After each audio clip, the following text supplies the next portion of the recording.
नमस्कार Mugale sir. Mugale sir नमस्कार. Sir नमस्कार. नमस्कार नमस्कार. काय म्हणतात सर? काय नाही. युट्यूबलाही झालं ना? हा केलं बा, सकाळपासून त्यांना विचारून कसं तरी करून केलं sir.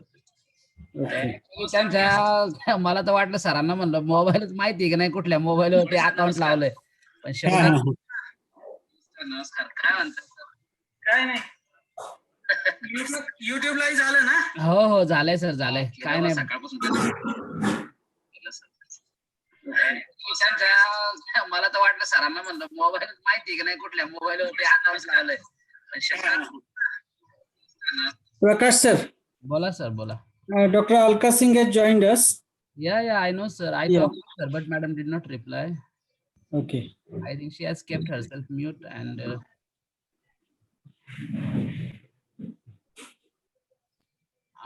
hello, madam. Hello. Hello, Dr. Alka, madam.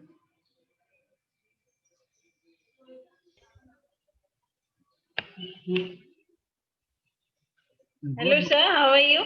I am Hello, fine, sir. ma'am. Can you hear me? Yeah, ma'am. Hello, Sudhi, sir. Hello. Good morning, sir. Can you, sir, hear me?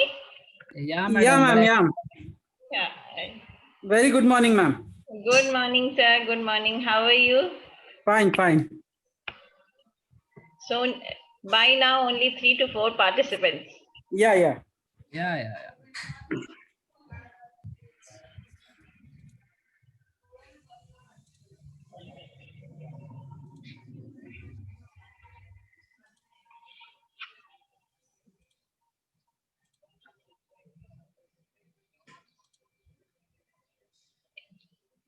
Mughal sir, I have shared link of the live program. Though they have lived it on college email ID, then also I shared link with you. So you please see that.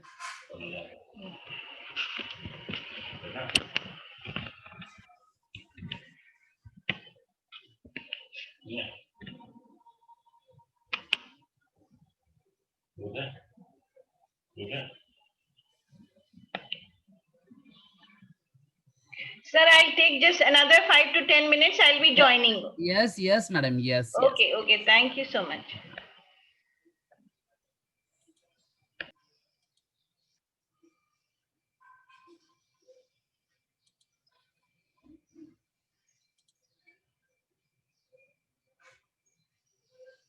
Manoj sir नमस्कार.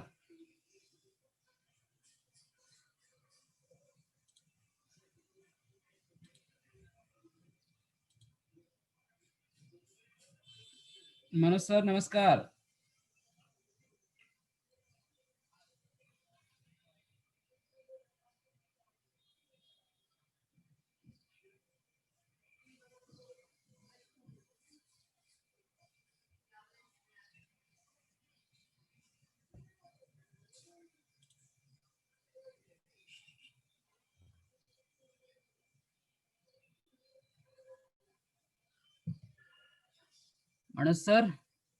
Manoj sir तुम्ही unmute करा स्वतःला. Unmute करा.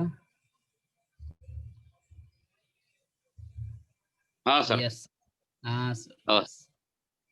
आता तुमचा आवाज येतोय sir. तुम्हाला व्हिडिओ लावायचा असेल तर तुम्ही व्हिडिओही लावू शकता स्वतःच. हा. करा सर, ट्राय करा. Manoj sir, we are live on YouTube now.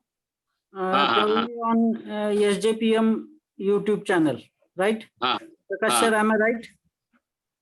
Yes, sir. Yes. Right. Okay. Yes, sir. Manoj sir, you can take a trial of your video once if you want.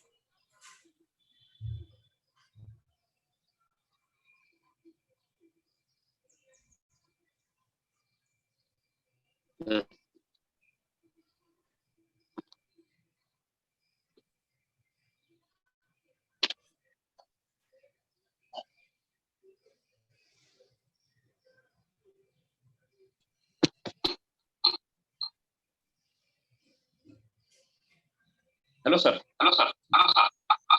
Yes, sir.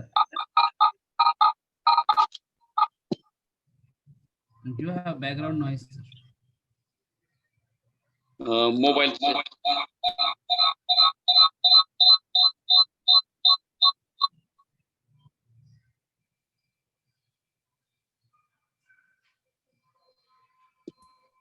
Manoj sir, one more thing we'll have to remember that if you are using 2 or 3 devices, you will have to keep extra device on mute because it will produce echo effect.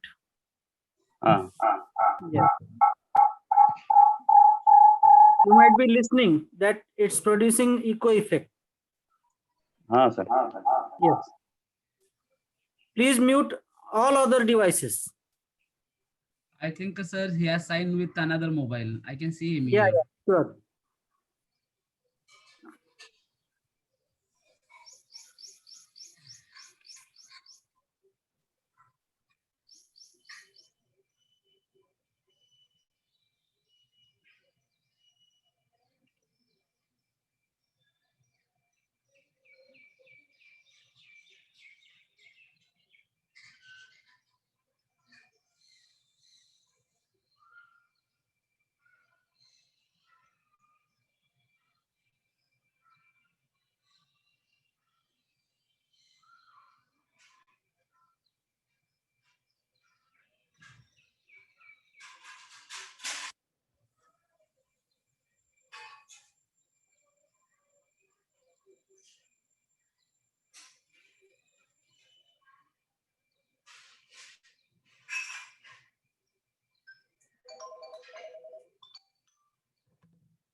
हाँ sir बोला.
Somanshu sir, good morning. Good good morning, morning, sir. Ambore sir. Good morning, good morning. Ambore sir, So good it is morning. right, yeah, it's Yes, sir. 11. We are Yeah. we are meeting at least thrice in such programs, but actually we are not introduced. Okay. Right, sir. Yes, sir. Sir, I am Prakash Navgire, teaching here in SNDT Women's University. Okay, As sir. yes, sir, assistant professor. I am doing my PhD under Dr. Sudhir Nikam, sir. He's my guide. Very good. Sudhir And Nikam sir is a very close friend of mine. yes, sir. Yeah, actually, I have heard your programs, and last 2-3 program I was there to Okay, give sir. give the technical support to the program. And Very every good. time you were there, every time I have heard you. But today I got a chance to speak with you, sir. Yeah, it's my pleasure. Yeah. Yes, sir. It's Please. nice to meet you, Yeah, sir, again. Right, sir. Yeah. Manoj, Sir, how much time is there? How much time? 11. 11, Hello. yeah. And when we are going to begin? We will start. We can start. Okay, no problem. Joining. Yeah. I think all the guests have joined. Joined. Right.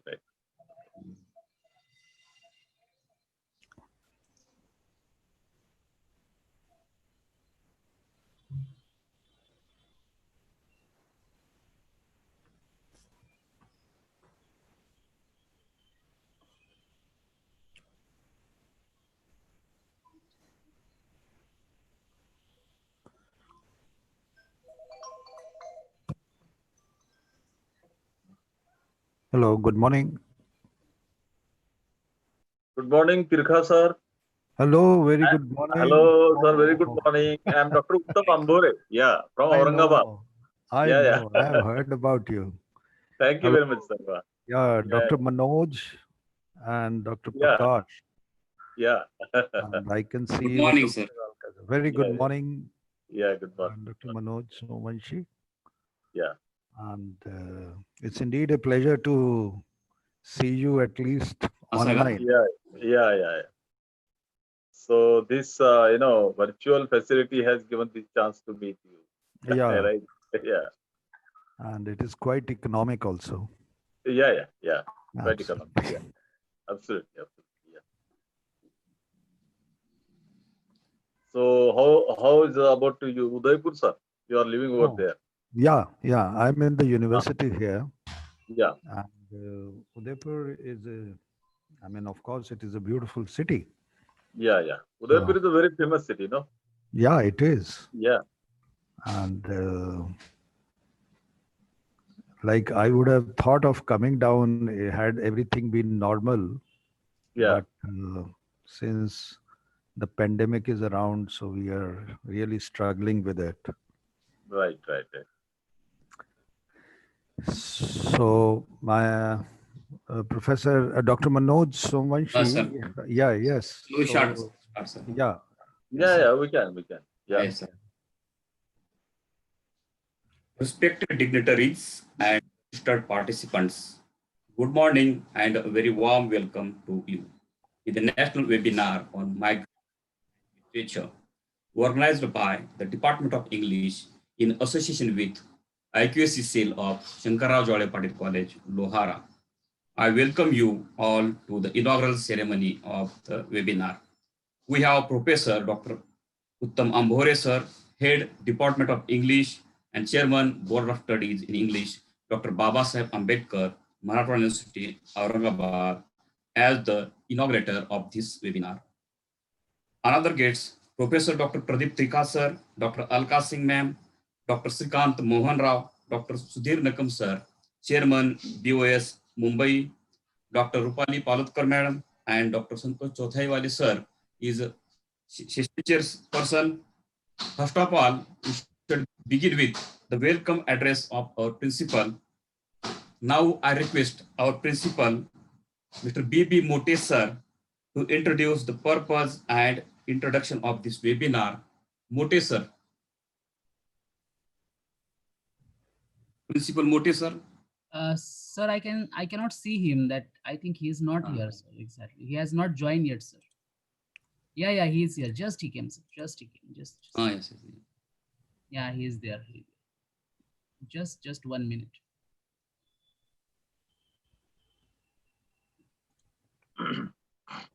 मोठी sir unmute करा तुम्हाला.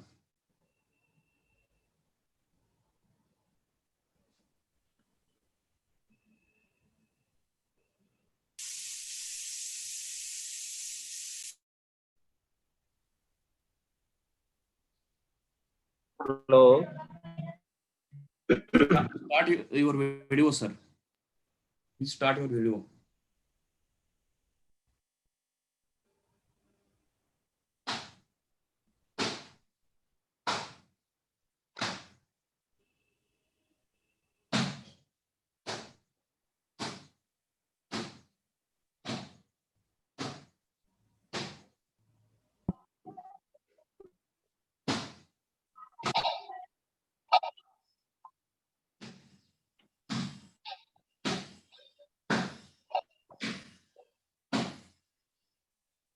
Hello.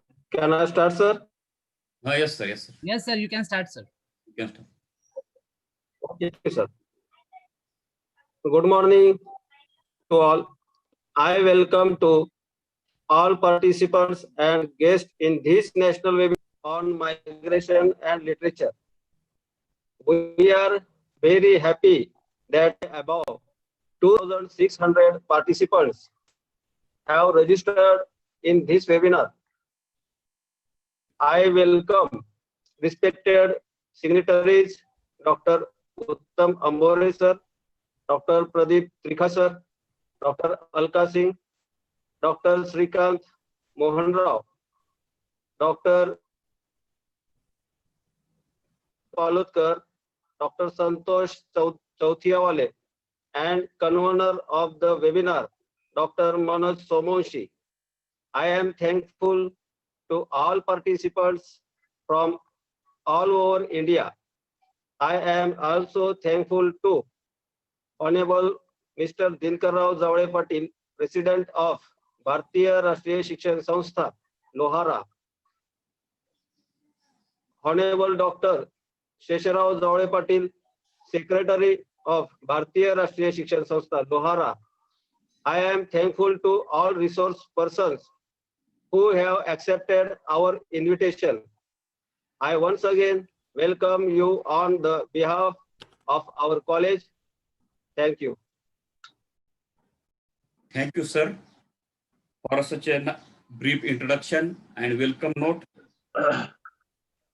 We shall begin with the inaugural session. First of all, I would like to introduce inaugurator of this webinar, Dr. Uttam Ambore sir.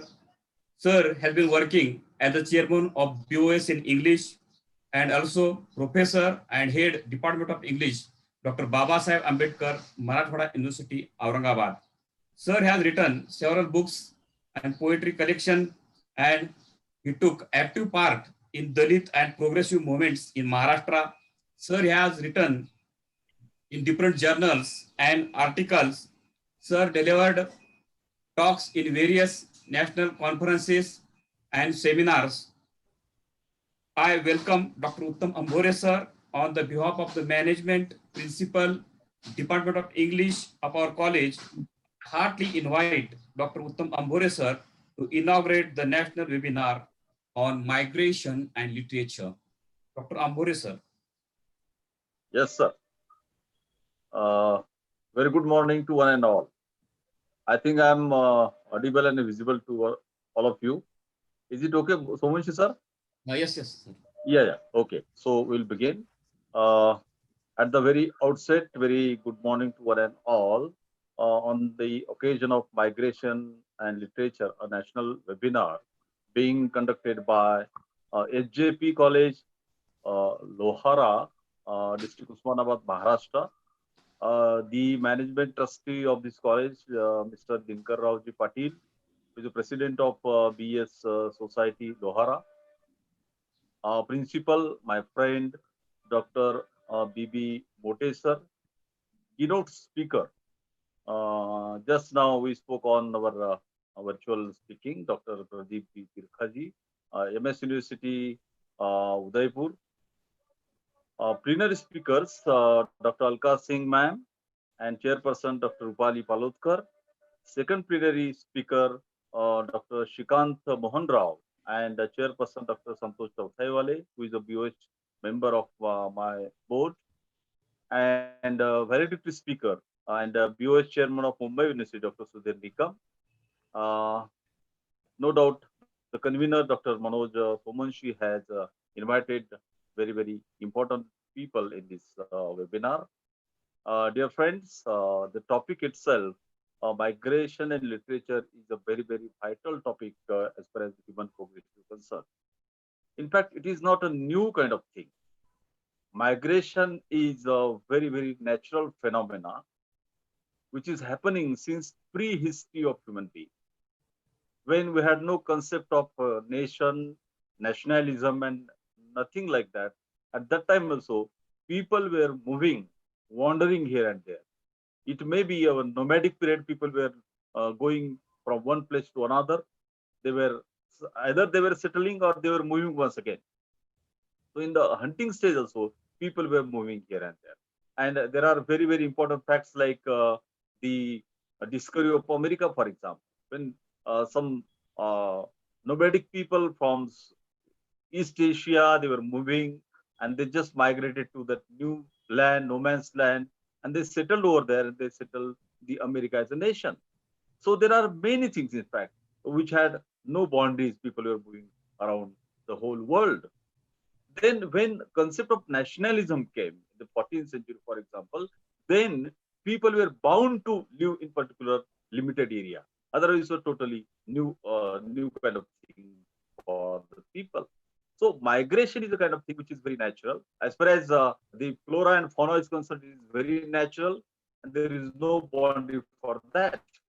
When you come to human migration, for example, people usually they travel from one place to another place. Sometimes they may travel from one country to another country, one state to another state, or one place to another place too. And they have some intention behind that. Migration happens because of many intentions. Recently, we have seen in a COVID period that people were migrating from one place to another place. For example, from Mumbai, Maharashtra, many workers migrated from Mumbai to their own states. We have also seen one more fact, that is a reverse migration. People were coming back once again to Mumbai and Maharashtra to work in the industrial area. So we have seen this fact. So migration is that kind of thing also. And that's why people are migrating here and there, and they are doing certain things. So there is an intention to migrate from one place to another place. And when they migrate to a new place, for example, they are busy with their day-to-day activity, with their survival, and with their flourishness also. Because every human activity is concerned with the flourishness. So why people migrate? Maybe there are many reasons behind that. Maybe they are not happy with the place where they are living, or maybe they wish to have some more flourishment in the life. Maybe they wish to see more fertile land. Maybe they mix with the new culture. Maybe they want to do certain new thing in their life. That's why people migrate. So it is a willful kind of migration they do, and then they flourish over there. Sometimes it is a forced migration. You see, we have seen so many facts about forced migration. Some people, in fact, they were forced to migrate. For example, all the African people, they were forcefully brought to America by white people. And the intention behind that was to make America very flourished. And these people were used as the slaves in America. And with the help of their physical work, with their hard work, America flourished once upon a time. And later on, we see in America, as it is said by one very important researcher, America is a land of immigrants. So many immigrants came to America and they flourished that country. Okay. And the blacks, especially I'm talking about black people, because they were by force, they were brought to America and then they were made slaves. They worked in the lands, they flourished the country, and later on, they were enslaved like anything in America. But you see, after their continuous struggle, the struggle for humanity, and the philosopher like W.B. Du Bois or Martin Luther King, these people fought for the human rights. And because of that, they showed their power, how they can survive, how they can be fit to fight with a great power. And then they become very, very creative. So it happens all over the country. For example, in the period of colonialism, most of the Anglo-Saxons, most of the European people, they migrated to different countries to hold power on those countries and to make these countries as their colonies. And they tried to just snatch grab the land as well as the important wealth from their country and just to take to their own country, England, like that. So we have seen that kind of thing also. It is also kind of migration done by people to go to that country and to bring certain precious things to them. And due to colonialism, you see, there is a great, possibility or intermixing of the people together. They mix together. And that's why we can see the hybridity of culture as well as hybridity on the humanitarian values too. That is happening over there. So migration is a fact which has been accepted by the world, and it is continuous. No one can stop this kind of thing. So I think that it is useful, no doubt, for the flourishment of humanity. It can make human mind too wise to see towards world. Otherwise, if you stay at one place only, you are like a stagnant water. You cannot make any progress. So you have to move from one place to another place to make your own progress as well as the progress of the society. That's why it is a accepted fact by the human beings to migrate from one place to another place. When you go to literature, for example, if you see the whole history of literature, you will come to know that after migration or after staying to some place from your own place or to new place at that time, what happens? You see, there is a very important example before the world.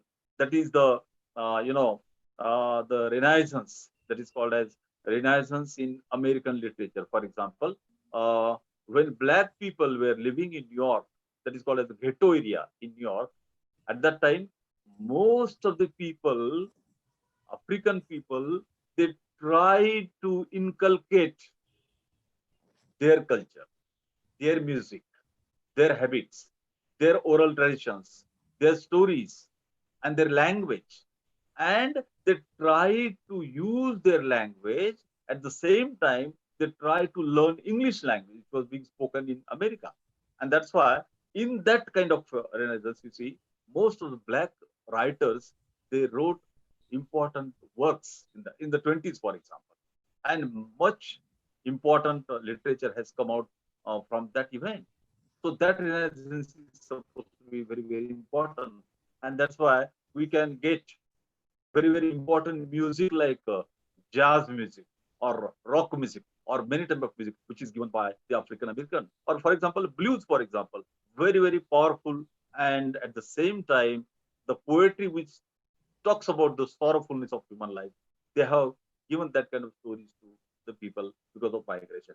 You see, all type of ethnic literature, maybe in India, maybe in America, maybe in Australia, everywhere, all type of ethnic literature is nothing but a product of the migration, product of the hybridity, you see.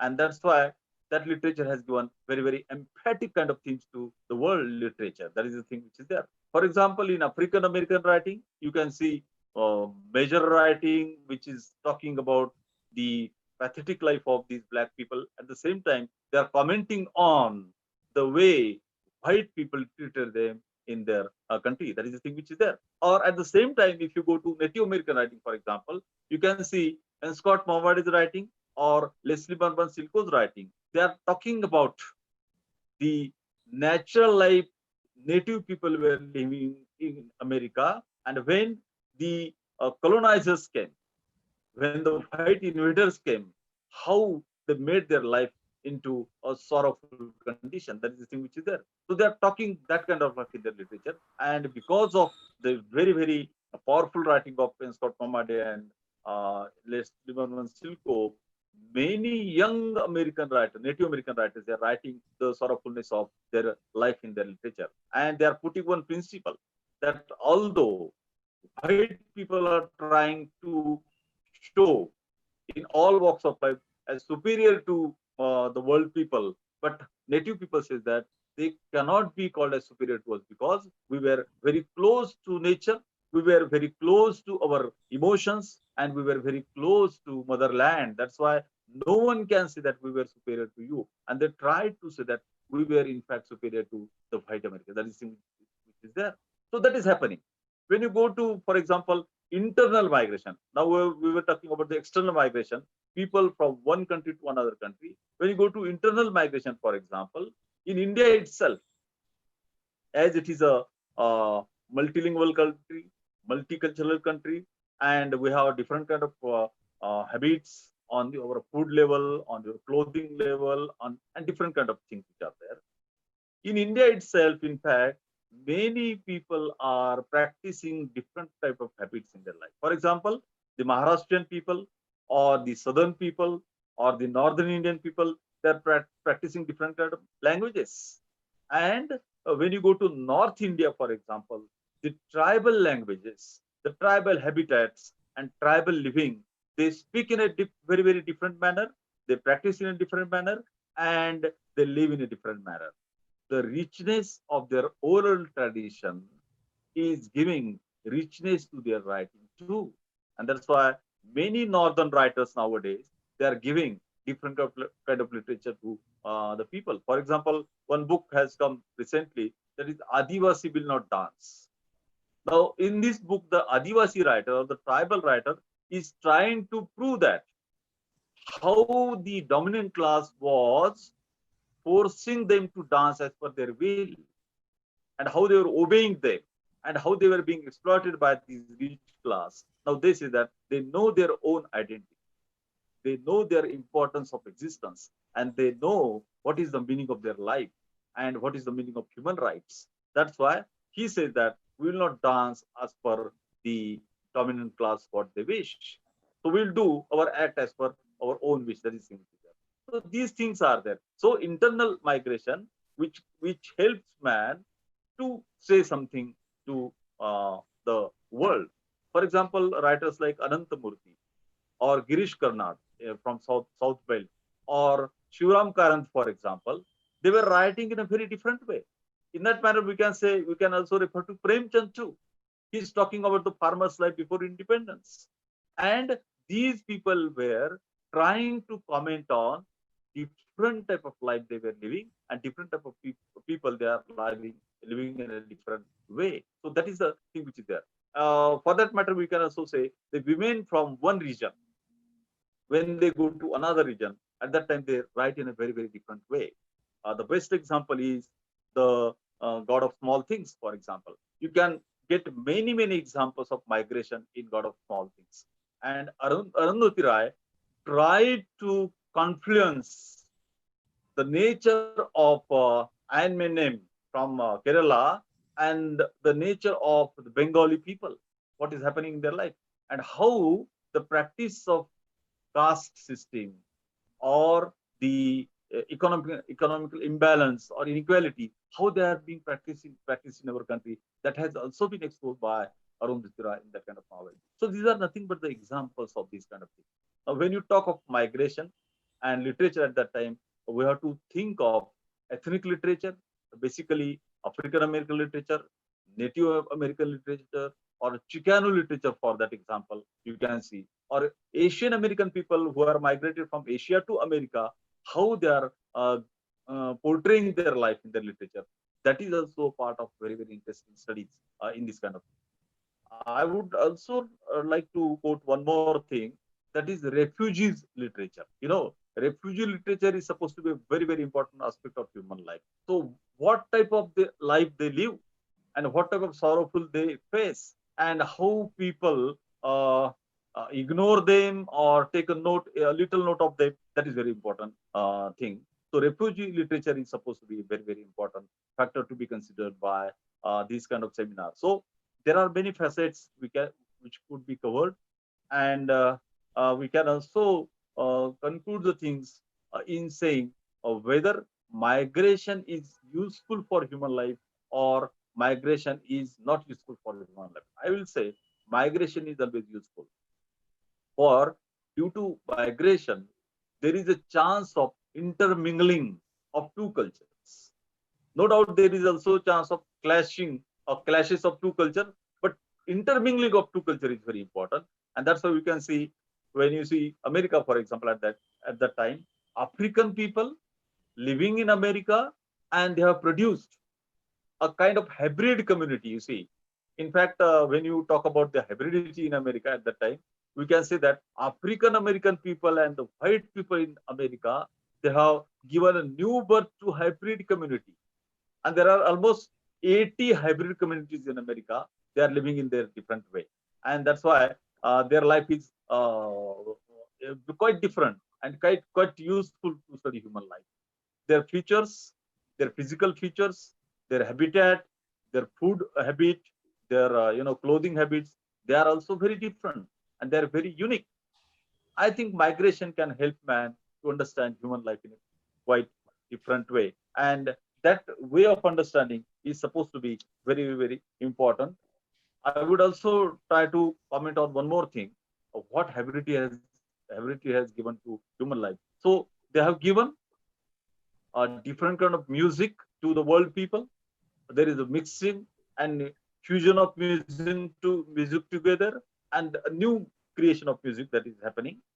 Folk arts, for example, folk arts of the global level, not limited to one country, they are being mixed together, and the habits of languages, how they speak, they're also being mixed because of this kind of thing. We have also seen the dances these people have, for example, the dances of Native American people, they have been used by Bollywood movies many a time, and a great actor like Amitabh Bachchan also danced on some Native American dance, which is being imitated in Indian Bollywood. That is similar there. Folk tales are being used by many people to take some lessons from that. And I would also come to one more important point, that is the linguistic hybridity. You see, as language is a very, very flexible medium, one can understand what one language speaks. But the skillful people of language, they mix the language together and they make a very, very enriched language. For example, in language, in poetry, for example, how the people mix their way of putting things together in the different way, that can be also done in this way. And other very important factor that I was talking about was the mixture on the human level. You can see the features of hybrid people in America, for example, some people which is a mixture of African American, then Native American, then white American, and sometimes Asian American. They are mixed together. So they talk about the mixed blood in there. And due to hybridity, you see, no one take pride in saying that I am pure-blooded person. And due to migration, no one has any claim to say that I'm 100% pure-blooded man. It is a chance to get mixed with people, and that's why these things have given new ways to understand in migration and writing. For example, you can go to major writers like James Joyce, or W.B. Yeats, or T.S. Eliot, or N. Scott Mombade, Leslie Vernon Silko, or Milan Kundera, for example, Toni Morrison, or Shivram Karan, Premchand, and many writers, they are interested in migration and human life.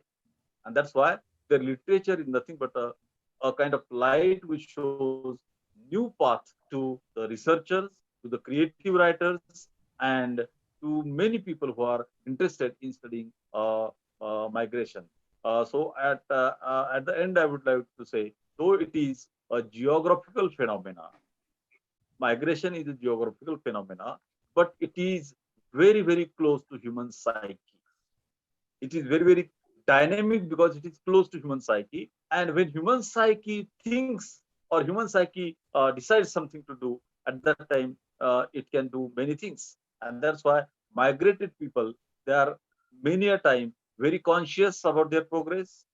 Many a time, they are very, very conscious about their potential and their skills in their life. And they put all those skills, all consciousness in their writing, and they become very, very powerful. most of the migrant writers, they have given their 100% in their writing. That's why their writing is very, very powerful. So when you talk about migration literature, I will say these are correlated activities, in fact, because when you migrate, your creative faculty in your mind helps you to do so many things and to show your potential to the world. And that's why to have a webinar on this kind of topic is very, very important. So I would like to congratulate my friend Manoj Somunshi, head of the department of this SGP college, the management of this college, and all the participants who are going to deliver their lectures and their expertise on this topic like migration literature would be helpful for our new researchers, scholars in literature, and many people. So I congratulate the college and I wish you all the best to all participants. So as I came to know that more than 2,600 people have participating in this kind of webinar. It's a very, very good activity. So once again, I congratulate the management, college, principal, and convener of the seminar. And I will conclude with these words. So thank you very much to Manoj Somunshi and the college. They have made me a part of this webinar. Thank you very much. Thank you, Professor Ambore, sir. You have given a detailed review how migration and literature related, and due to coronavirus, the situation become worse and people are migrating from city to villages. Thank you, sir. After the inaugural session, we have to move the next important session, that is keynote address. For keynote address, Dr. Pradeep Tikha is from Udaipur University. Let us first of all, we will introduce Dr. Pradeep Tikha sir. Tikha sir is well-known academician as a translator and a literary critic. He has a number of books to his credit. He has written 60 papers in articles, reviews on literature, cultural studies, Victorian literature, and society and history. He is the editor-in-chief of the International Journal on Art, Culture, Literature, and Museum Studies. Dr. Pradeep Tikha is working as a professor at the Department of English and the Director of International Students Affairs, Mohanlal Sukhdia University, Udaipur. He is popular academician.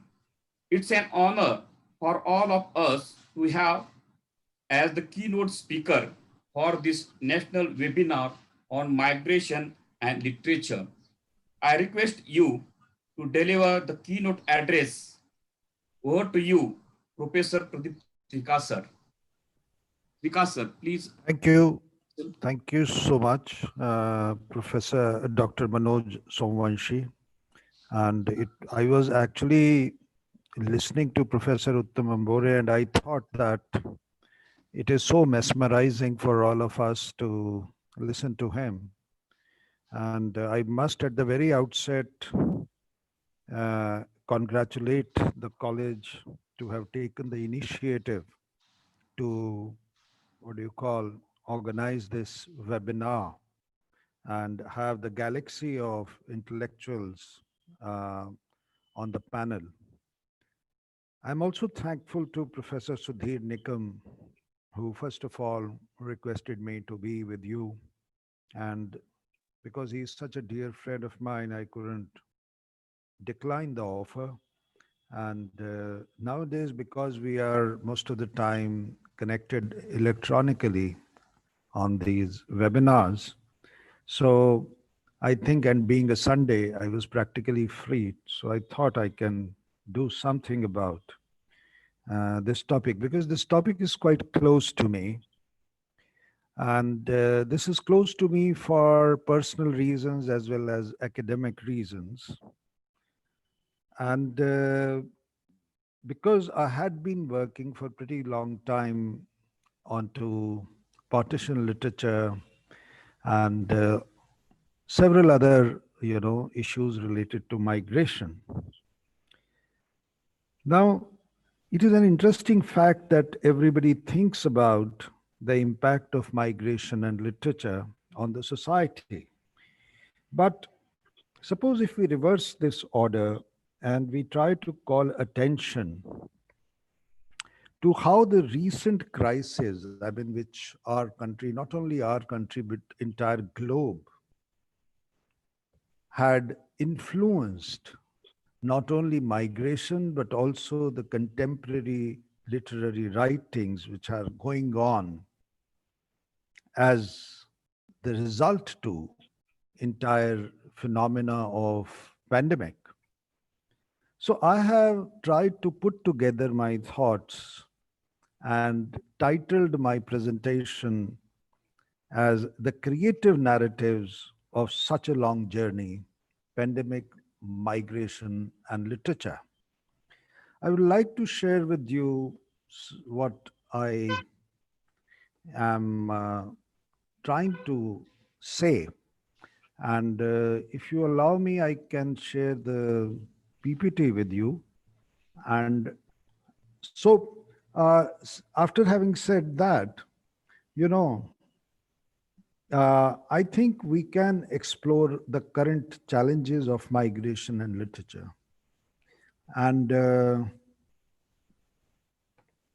so how do we do that? We all realize that the existential dilemma of non-belongingness to a place has an unsettling effect on the migrants who desperately want to return home. And before the pandemic could weigh the pave to their graves, everybody wants to earn money at a new place, but then when it comes to life, they all want to reach back to home. In the construction of laborer's identity and belonging, it is the affiliation with land and human relations that are of utmost importance.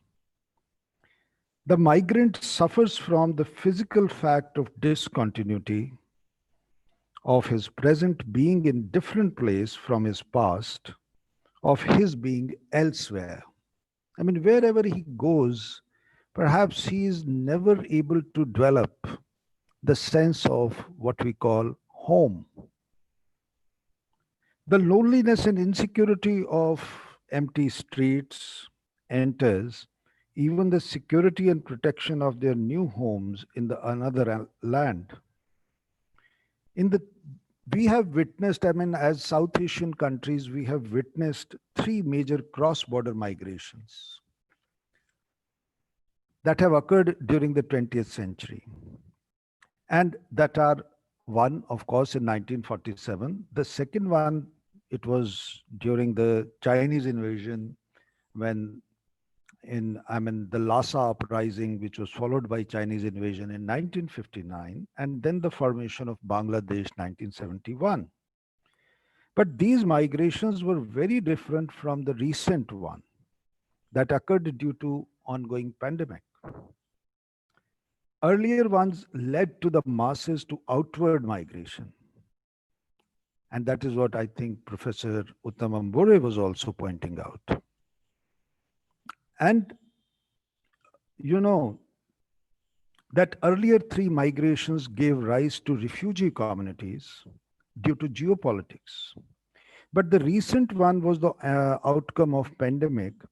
And in both the migrations, the situations of migrant were of victims who considered themselves to be unrooted, and they bereaved because they realized that they were still homeless and they were in search of home. So the reverse migration took place in this scenario. But as a critic, if we look at the postmodern theory, which constantly reminds us that there is no such thing as a stable self. The lived experience of migration, as narrated time and time again, reveals a fundamental need to belong and to somehow forge a sense of identity amongst the shifting spaces of globalized modernity. My intention is to question the situations of crisis that are associated with migration and displacement, giving rise to the tensions or conflicts. I intend sharing to use the creative narratives which have been built upon. I call them creative narratives. I'll give you the reason that why I say that these are the creative narratives. These creative narratives are built upon commonalities among Indians as far more effective route to recovery in the ongoing COVID-19 crisis in India than the power narratives of the local and interstate politics, which we have been witnessing ever since the pandemic started proliferating. The creative narratives are advocated as the nurturing space for the depiction and sharing such commonalities. They are the personal stories of life being lived that can, for Indians, lay out the possibilities for shaping a truly Indian identity. I would like to bring in the two cases which I came across through the newspapers and several other sources. Case 1. In an unfortunate incident reported on April 21st, a 12-year-old child died after walking over 100 kilometers from her workplace in Bhupalpalli district of Telangana to her native village in Chhattisgarh, Bijapur district. She was 11 kilometers away from her home. At any other point of time, this may seem an extreme episode or an anomaly, but not today, when there have been far too many disturbing images and reports of millions of migrants walking back to their homes after nationwide lockdown came into force in March. Now, after this episode, this is what I thought, and I share this with you, that children certainly have no say in whether they leave their native place, where they go, and when and whether they return home. Many existential migrants feel that they had little choice but to leave for the sake of their mental and emotional well-being. There is no respite from internal trauma of departure and arrival as experienced by the individuals. This means that some of the themes central to the study of migration, identity, belonging, dislocation, are pertinent to the experiences of children and existential migrants as other migrating groups.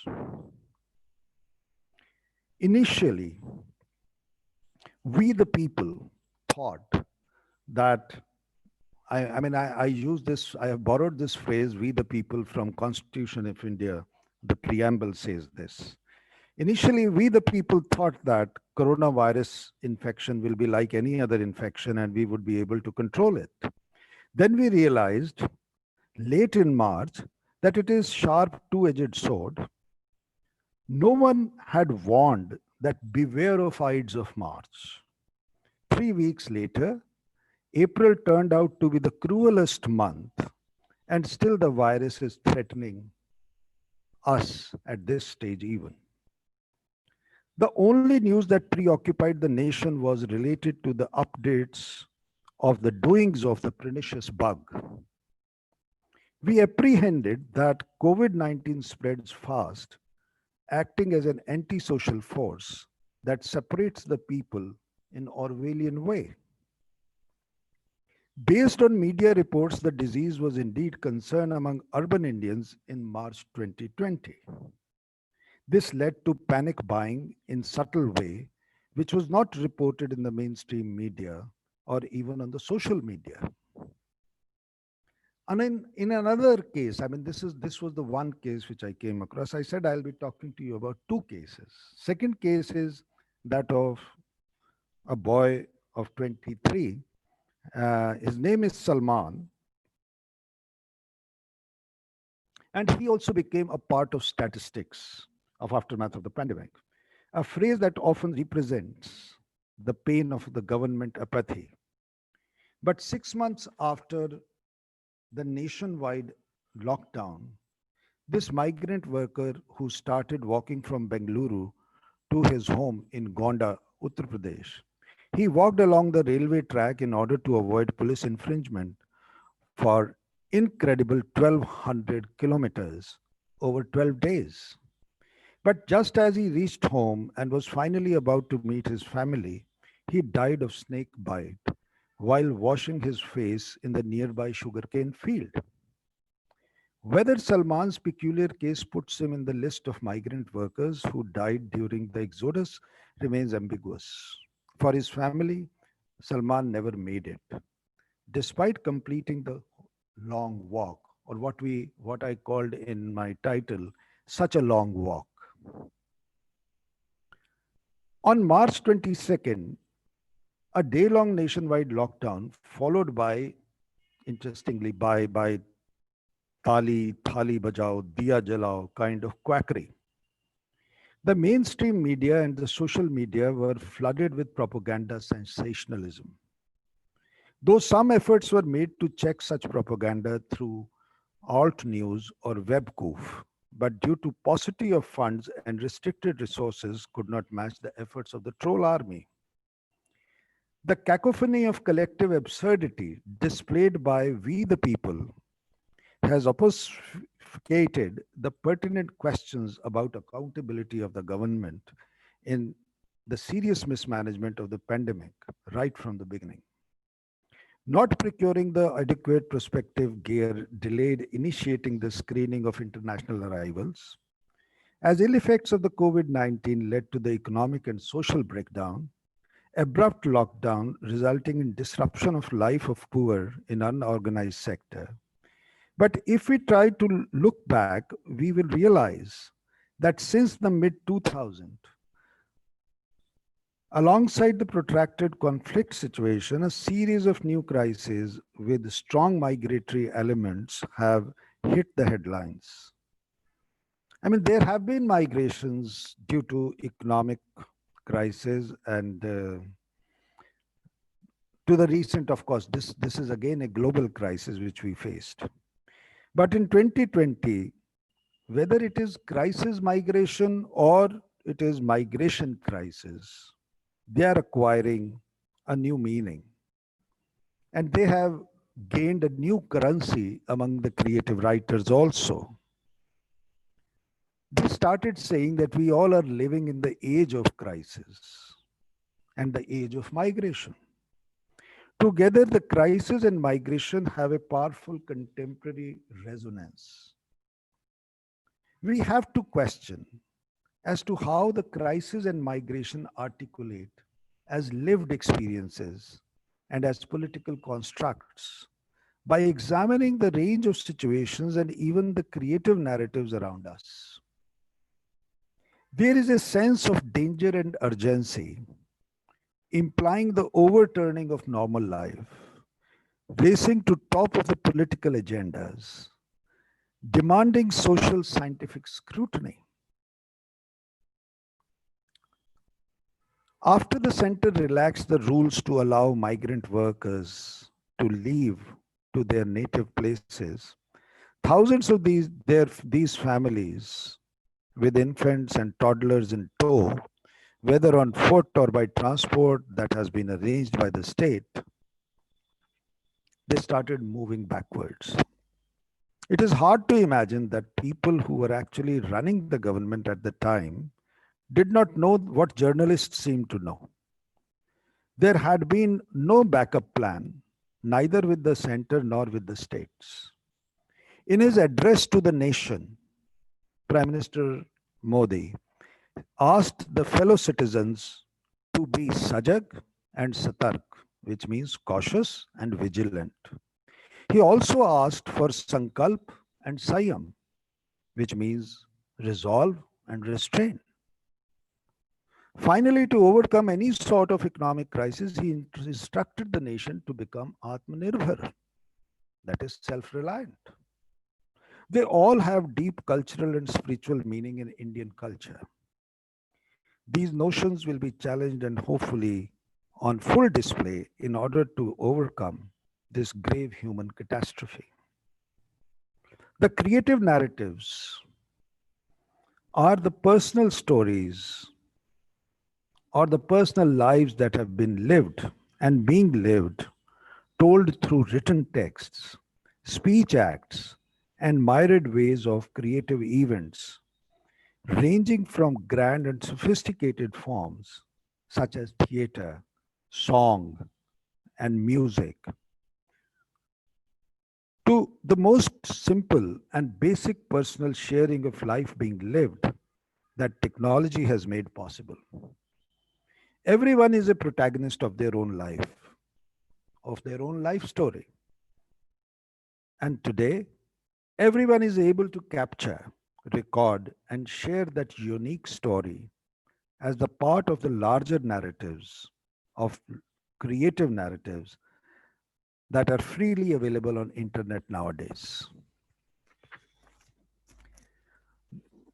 A writer, a playwright, and a scholar, Asghar Wajahat. I'd like to share this with all the participants, that what Asghar Wajahat has to share is something very important. And he feels that it is completely natural for literature to be impacted by such a huge development. He said, whatever happens in the world, it impacts the people in literature, and whatever is there in literature has been the part of our society.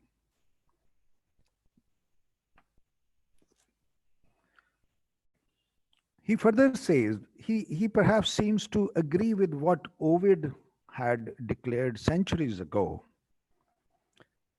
that is, art lies in concealing art. Wajahat says, if I write about the things just the way they are happening, what is the use? Because people are already experiencing it and seeing it. In these times, the information is like revolution.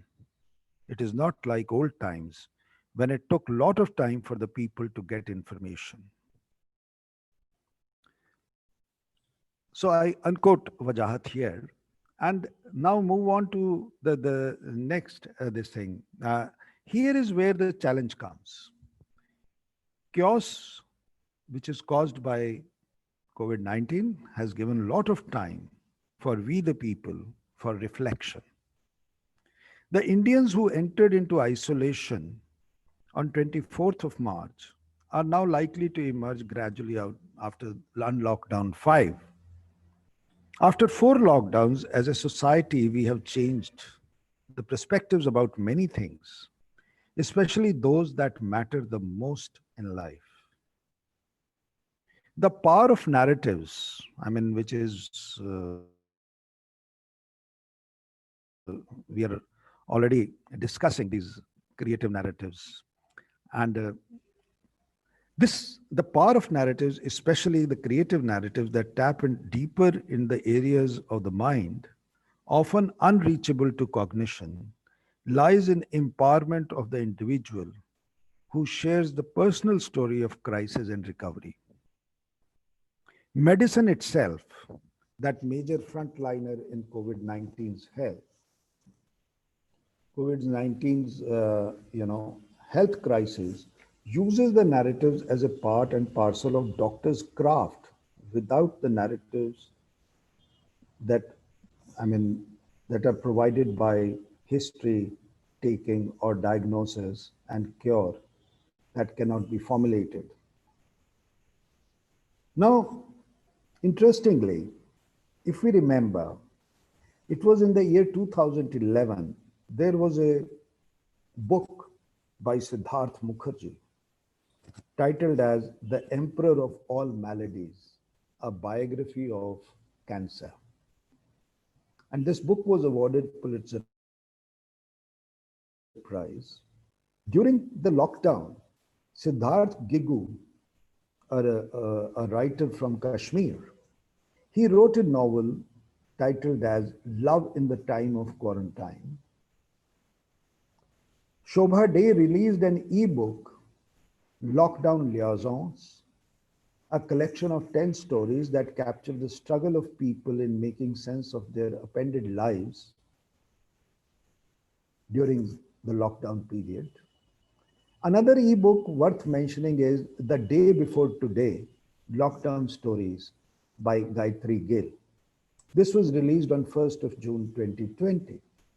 All these novels or collection of short stories, they are the outcome of what we can say creative narratives.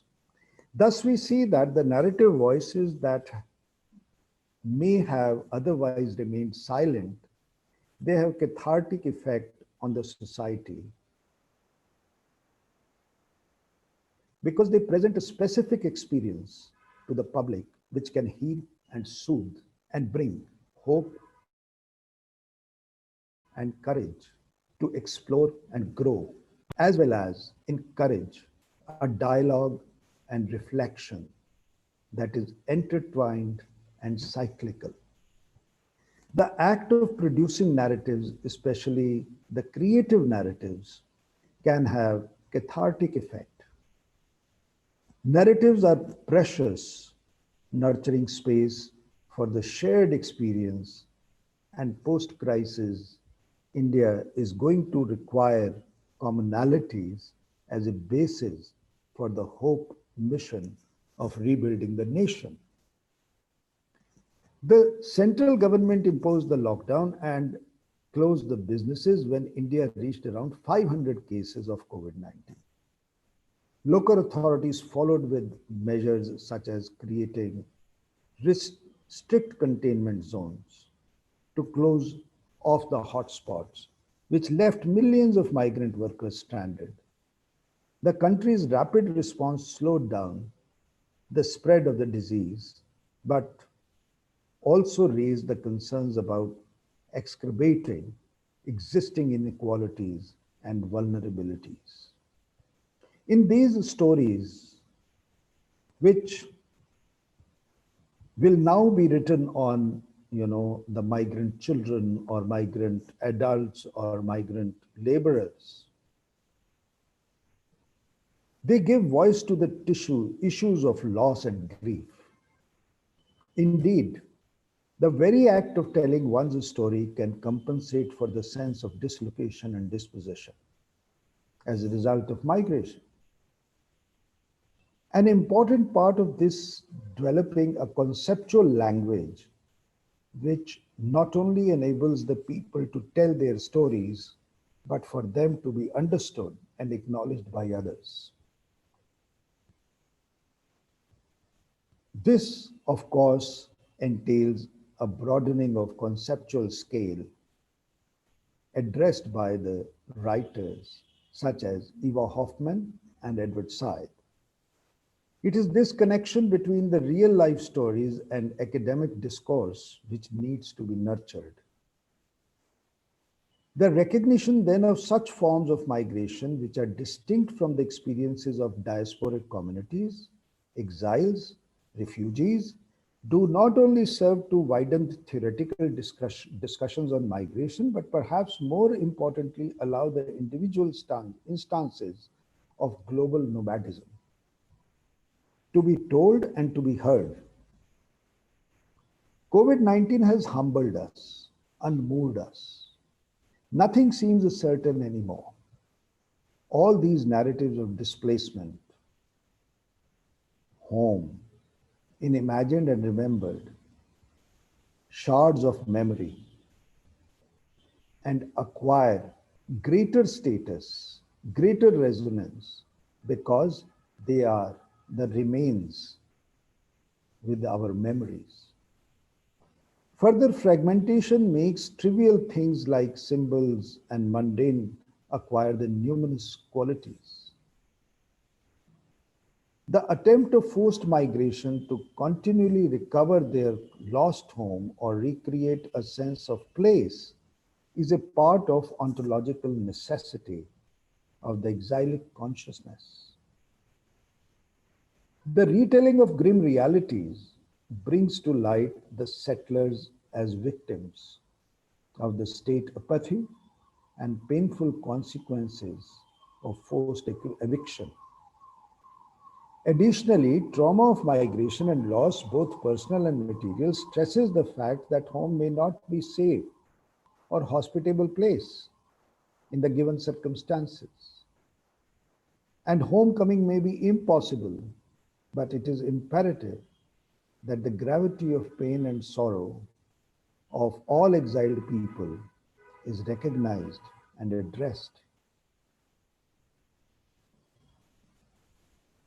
Finally,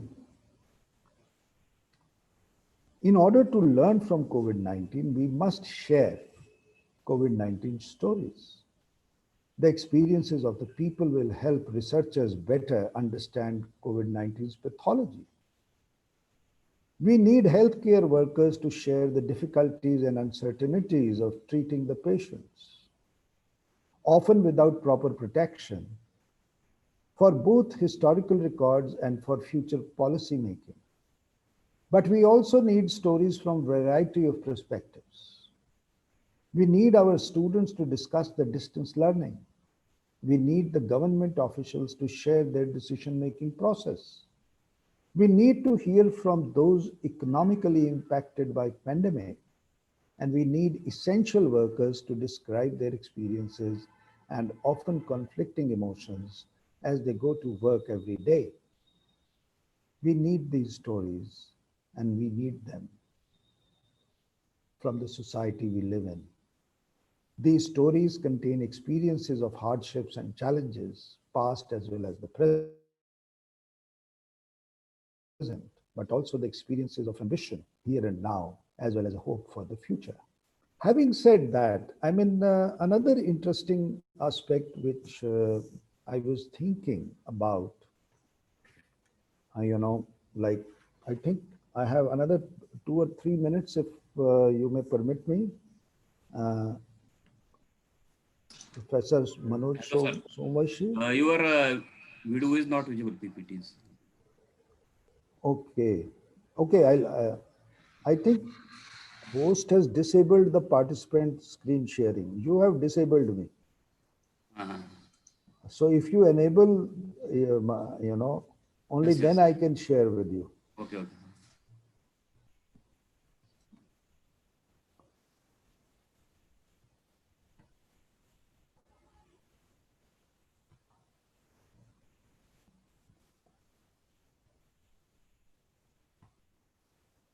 Okay. Sir, you can share screen. You can already start your video, sir. Video was allowed, sir. But still advanced sharing option he's asking for. I don't know why.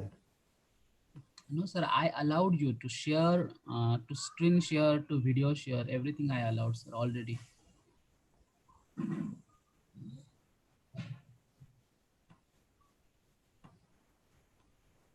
Is it visible? No, sir.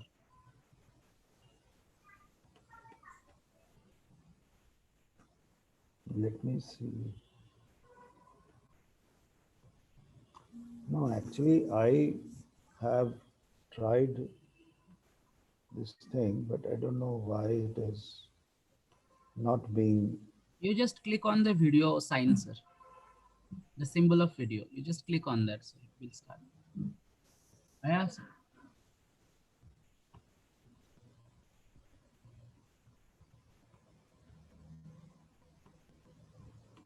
Okay. I just, Is it now yes, sir. visible? Yes, yes. Yes, sir. It's visible, sir. So what I was trying to suggest here, this is what I had talked about in last 45 minutes or maybe more. So, maybe this is something which I really was thinking about, that how these creative narratives can be used in our contemporary times. And these are some of the pictures which I got from the media that really moved me. And I thought maybe when I talk about this paper, I will share them with you. And these narratives will never come to limelight until unless they are recorded in one way or the other. And this is the three important phenomena which took place during this migration process. There was fear, there was agony, and there was distress. And here is the picture of this boy, Salman. I discussed one of the cases with you, and he walked about 1,200 kilometers on foot. Now, this is pathetic, but what to do? I mean, they had no choice. And how the children are affected, that is also an important issue which we must think about. And do children really have the choice? Perhaps, I mean, if you look at these migrant laborers' children, they can be categorized into three broad categories. One, the children who are left behind in the hometowns, and the parents go out to a new location or in a new state or a new city to work for them, and they are left to fend for themselves. Second is the category where they undergo the forced migration, and with lack of facilities, they survive their life. And the third category is that when they all have to travel back home and they undergo so much of pain and trauma, but nobody pays attention to children as such. But they also have their own narratives to share. If somebody is sensitive enough to talk to them, maybe they can be more vocal about their own personal experiences. Now, this is what happens, and this is how most of the, Indians, they were plodding their way back home, and with the stuff onto their head, and with all the heat and dust, they were suffering all along the way. And this is another migrant worker who had to go not on the highways, but all through those untreaded paths for his journey to back home. So this was a brief, pictorial presentation which I had thought that I'll share it with you. And I would love to respond to any queries or questions if they are there, because I think I have really said what I wanted to say. So anyone would like to respond to the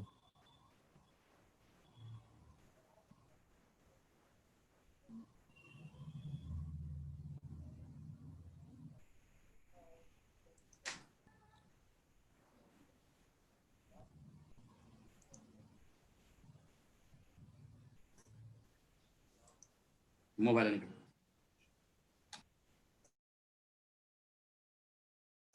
Yes.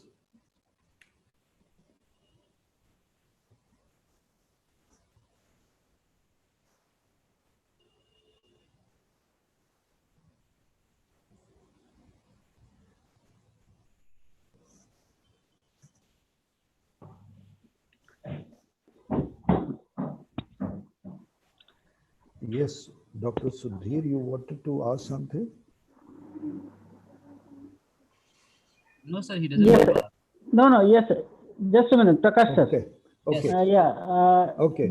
There is a question from BL Raju on YouTube channel. That okay. Would there be a chance of new genre of literature emerging out of this COVID crisis with new sensitivity and sensibility? Of course, I think why not? Because you see that not only in our country, but across the globe, there are some of the writers who have created this genre called, it is not exactly the crisis literature, but it is pandemic literature. And this is not for the first time that about pandemic literature, some people are writing. If you go to, I mean, there are number of other texts which can be considered as, uh, what do you call? Now, the texts which I have in mind, at least in Indian literature, there are some texts. Say, for example, there is a story by, a long story by Phaneshwar Nath Renu, a Hindi writer who belonged to Patna, and now he lives in Delhi. Uh, there is a story by him, Doodh Ka Dam. There are, I mean, he talks about pandemic during early 20th century. And that is a pandemic literature, in fact. And he tries to sensitize his readers about the question of life and death in that, and even the question of economic crisis in that story. There is a book by Zizek, a Czechoslovakian philosopher, on COVID-19. Perhaps this was a philosopher's response to COVID-19. Then there are nuances in Munshi Premchand's stories, even like Eidgah. I think we all are familiar with this story, Eidgah, a story about a young chap uh, who takes care of his dadi and brings home something for her. But she had lost all her relatives except this child in a pandemic. So when we read these stories, are we really sensitive towards these, little nuances or whatever is mentioned by the writer? Similarly, there are a number of other writers like Suryakant Tripathi Nirala. He has written in his autobiography so much about that how he lost his, what do you call, family during the pandemic. So certainly the literature already exists, and the new literature which is being written. I have mentioned some of the writers like Shobha De and Siddharth Maggu and even Gitanjali. Those who have written during the during the period of lockdown, and they have come out with their books and collections of stories. So to say that a new genre will emerge, of course some of it exists. So what we can do is, as a researcher, we can compare the situations, how they were recorded in literary writings in early 20th century and how they are being recorded now. And moreover, you see, early 20th century, we never had different kinds of the myriad ways of keeping the records. Nowadays, you have, YouTube, you have so much of social media around you. You have so much of, uh, if not documentary proofs, so at least the visual proofs are also there. So as a researcher, we can look into those narratives which never come into the forefront. There are oral narratives which never come into the forefront. Do we really think about these marginalized or distanced narratives which never come into the limelight? And can we write about them? Can we research around them? They are having their own literary contents, because every such writing or every such narration is coming out of suffering.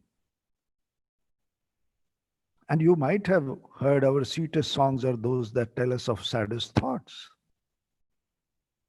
So we as researchers, we have to be, I mean, that is why I said that even the social scientists can think in terms of this kind of research, that how the society, whether it really countered the whole, scene which came before it, because entire human civilization was quite taken aback with this phenomena of COVID-19. Still, they are in great shock. So I think, yes, that is the reason why I call these narratives creative narratives. Of course. I mean, I do say, I also feel that sometimes these creative narratives, they can, n- lead you into somewhat over exaggerated narrations. But that doesn't matter. That doesn't matter because that is the part of, narration, or that is the part of human memory also. That is the role which human memory plays. So I think perfectly all right if you think that it is uh, an important field of literature which can be studied. And Yes. if you go to the European literature, you can go and look at the writings of Albert Camus, like Plague, and there was a novel by Mary Shelley, The Last Man, where she tries to question the very existence of man. Do we really value the existence of human beings? As the students of literature, I think this is a very fertile, unexplored ground which we can go back and look into and come up with our own perspective of responding to this pandemic literature. Any other question? Or Yes, sir. There are many questions. okay. Shabana Sheikh says that, can you please throw some light on the plight of the children's distress during this pandemic? Yeah. Now, as far as children's stories are concerned, I mean, that really disturbed me to great extent when I was thinking about children. So, I think if you recall that what I said in the beginning of my presentation, that is, yeah. So, you know that when I was talking to you about different cases, of course, children's plight, it needs a special kind of attention as far as this thing is concerned. Because, children are never listened. In our country, we are not very sensitive about what is the response of a child. They grow in the adult world, but that is a kind of, ignoring some identity, not taking the children seriously. But they have some important observations, which, if we listen to them carefully, then there also lies the light at the end of the dark tunnel. They can bring us the light at times because of their perception, because of their maybe far more sensitive way of looking at the things.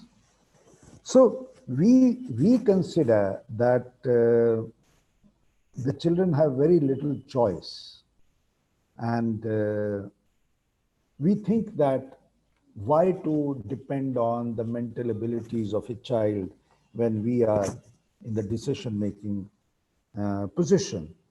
But I think we need to honor their decision making, and we also need to honor their opinion. And we have to comprehend the internal and external conflict under which they undergo so much of pressure. And they also have their own kind of, identity crisis or crisis related to belonging and unrooting themselves and then rerouting somewhere else, so on and so forth. So children are not taken seriously now. That is the sad part of the story. And then the government apathy, and I think even the NGOs can play a vital role. They are playing vital role. I'm not saying that they are not playing. They are playing vital role in the society. And this is what I mean. As far as this pandemic is concerned, I have just quoted one single incident when I said that a child of 12 years walked for about 100 kilometers to reach her home, and she could not reach. 11 kilometers before her house, she passed away, she died.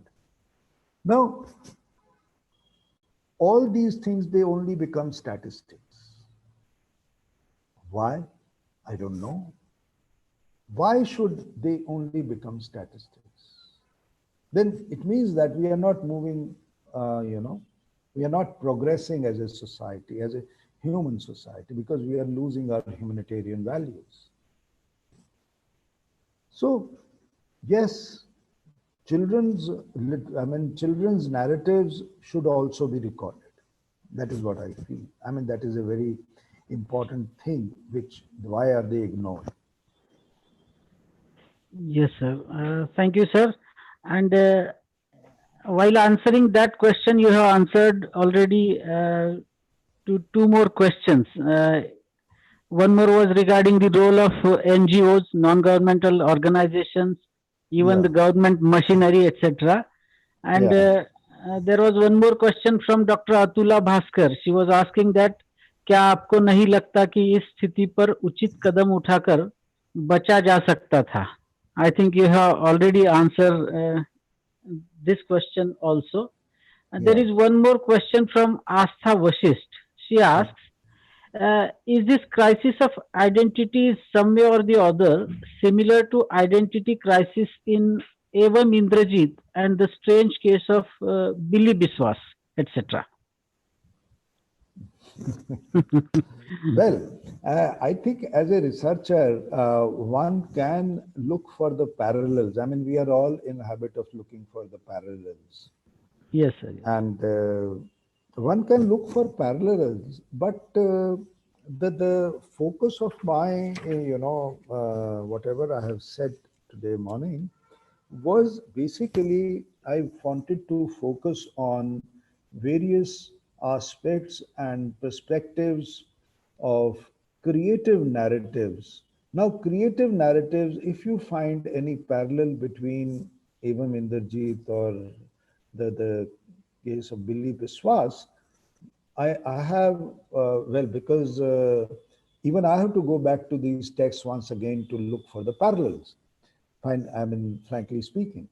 But if that has come to your memory, uh, then you must look into it. I'm sure you will find some parallel, if not all. But entirely, that is going to be a different kind of a research. That is going to be a different kind of a comparison. You know, we have to look two or three things when we look for perspectives. That is text as well as the context. My context and my concern was confined to the current scenario. So I have not thought about that, but if you are thinking, please go ahead and also enlighten me as and when you get time. I would love to get your response on that, because yes, I do feel that these kinds of but always keep in mind that comparisons should not come from out of the blue. They should have relevance, both the textual as well as contextual relevance. That is what I'm saying. All right. Yes, sir. Yes, sir. There are many questions. Even there are comments from the participants in the YouTube chat box. Let us take the last question, because we have to begin with the plenary session. Sure. Just a minute.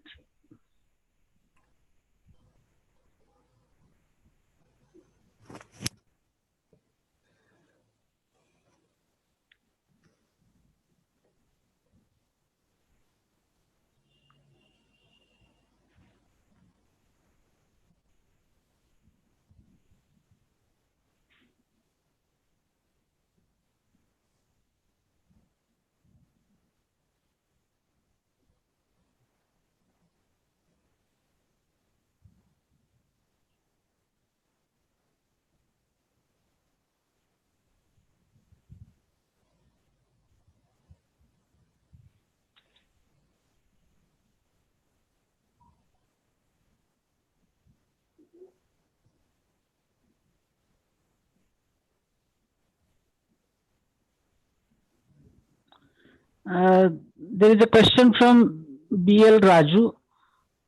Okay. Would you foresee the possibility of new articulations of the pandemic times challenging the existing frameworks of literary sensibility? Yes, Dr. Raju, I think he's very attentive listener as well as very incisive researcher, I believe.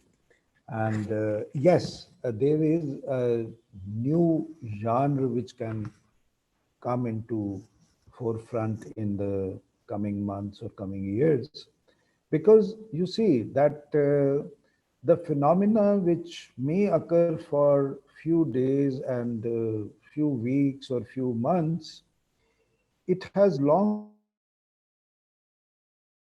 lasting effect or impact on the human mind. I mean, I talked about few other things, like when I said that we have undergone three different kind of migrations in South Asia. Now, those migrations took place maybe for not more than a period of, few weeks, but eventually still the people are under the deep impact of the literature which is written around it, the papers which were written around those phenomena. And still, we can't say that we have thoroughly got to the root of the issue with which we started. I mean, in all kinds of, literature or philosophy or any subject of humanities, the phenomena of this magnitude, what we are experiencing now, it is going to remain there as a field of it has a potential to remain there for next 50 years in the memory of the people.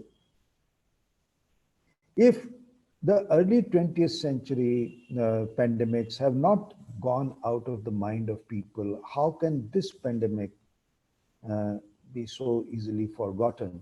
And every time, whenever this even if this pandemic becomes the part of the memory of, say, future generation, still the people would love to talk about it and reinvent or rediscover it from number of various perspectives. So what I'm trying to suggest is that it is human nature to look back into the past, as Eliot said, that my present is the continuity of the past, and my future will be the continuity of my present. So I think this is a continuous perennial process, which we can't say that, well, if this phenomena has occurred here and now, it will be over after 10 days or 15 days or 2 years. No, it is not going to get over. We may get rid of the pandemic. We may get rid of, God willing, we must. But then, will we be able to wipe it out of the memory? We can't. The children who are born during the pandemic period, they will be told about, they will be, of course, they will be discussing all these things. The people who have lost their kith and kin during this period, how will they respond to their, next generation? No doubt they will never forget as long as they are alive, but then they will sow the seeds of their own, family to the next generation as well. So this is a phenomena which is going to be the part of our literature and society for another, say, 50, 60, or maybe 100 years. Yes, sir. Thank you very much. You have answered almost all the questions. There are many questions which we cannot take at this moment because we have to Yeah, proceed with the next plenary session. yeah, yeah. Many of the participants are asking for your contact number and your email ID. My email ID is very much available on any of the website of my university that is called Okay, Mohanlal sir. Sukhadia University. Yeah, yeah. So I'm accessible on that ID, but they only have to mention in the subject that they have seen me in Osmanabad Yeah, Migration yeah. and Literature Yeah, Conference. yes, sir. Yes, sir. So Sure, I sir. can recollect that they would be, yes, they have known me through my talk, Sure, sure, sir. Sure. right? Thank you. Thank you And very much. on the contrary, I am thankful to Dr. Manoj Somvanshi, and I'm thankful to all the participants and the listeners for giving me patient hearing. I Yes, feel honored that Professor yes, sir. Sudhir Nikam had asked me to be there, and I could do little bit what I thought would make some sense. Thank you Yes, very sir. much for inviting me. Thank you, Thank Manojji, you. once again. Thank Thank you, you sir. very much, sir. Thank you, sir, for such a wonderful presentation. You have given detailed description how migration and literature is related. And in these pandemic days, it is very necessary how to live in the society. And you have given the detailed picture how the pandemic is affected to the migration. And you have all the doubts and queries of the participants. Thank you, sir. Thank you very much. Thank you. Now, let us move on to the first plenary session. The session will be chaired by Dr. Rupali Parotkar, Sapemya, who is the head Department of English, Yeshwantrao Chauhan College, Sillod. First of all, we have to introduce the speaker or resource person of plenary session, Dr. Alka Singh ma'am.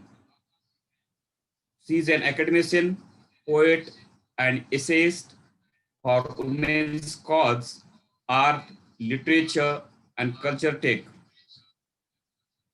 Dr. Alka Singh is working at the Department of English, Dr. Ram Manohar Lohia, National Law University, Lucknow. Dr. Alka Singh has published more than 7 books. She has worked as an academic advisor to contemporary literary criticism, Columbia, USA. Dr. Alka Singh is the media spokesperson for the Ram Manohar Lohia National Law University, Lucknow. Dr. Alka Singh got 8 awards for academics, women's cause, and creative writing. And the topic of the first plenary session is migration and mini narratives.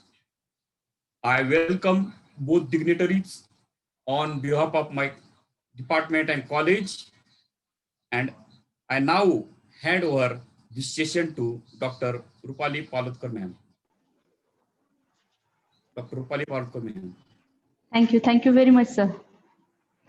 I would like to thank the organizers for giving me an opportunity to chair this plenary session. And before wasting time, I request Dr. Alka Singh ma'am to start her presentation on the topic migration and mini narratives. Ma'am, please.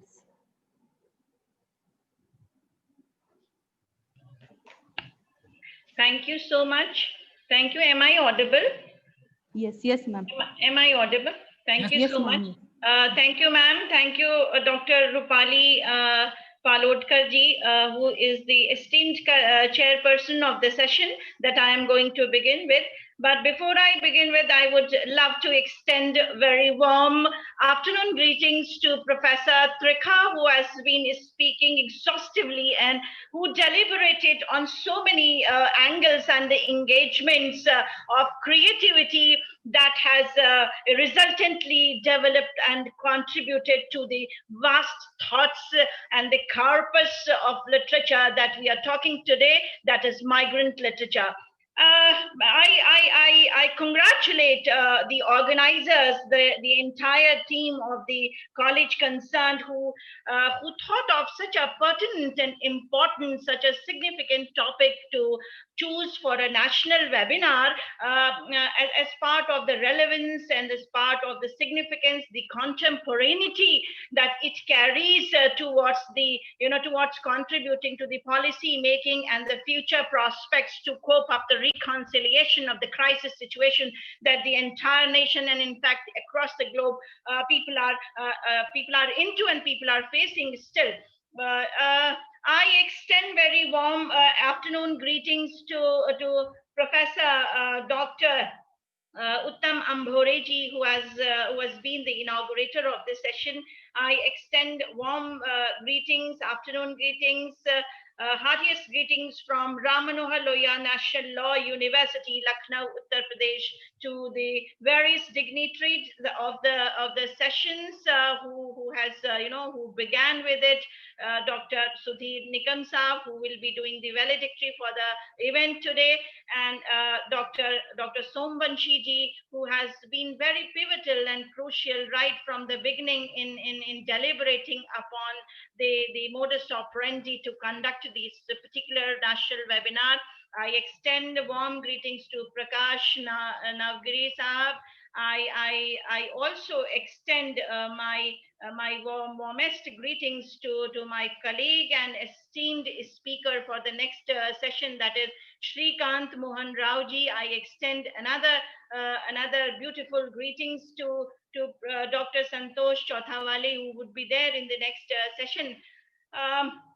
So far as the relevance and the importance and significance of the topic is concerned, I found it very I think something that should have been talked about long and that should have been earlier been on the portals as part of the socio-cultural, linguistic, or perhaps the anthropological studies that have reflected upon the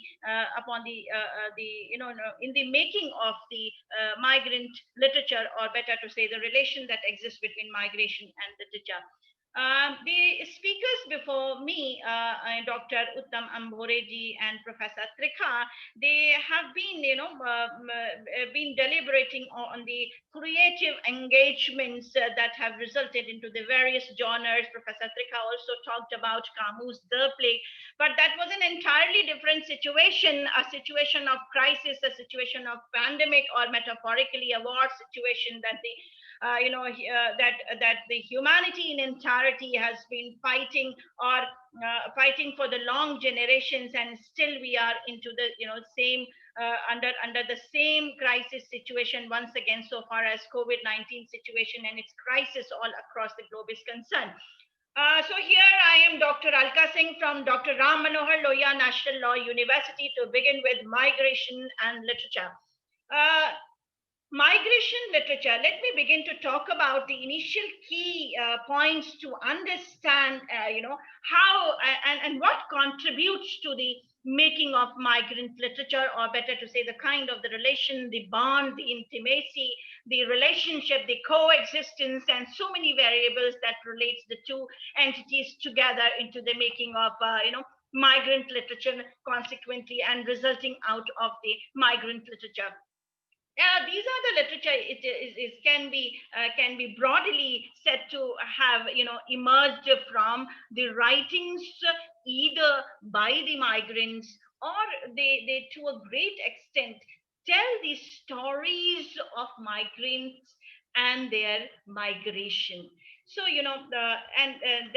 therefore, since we lead life by the stories that we share, we lead life by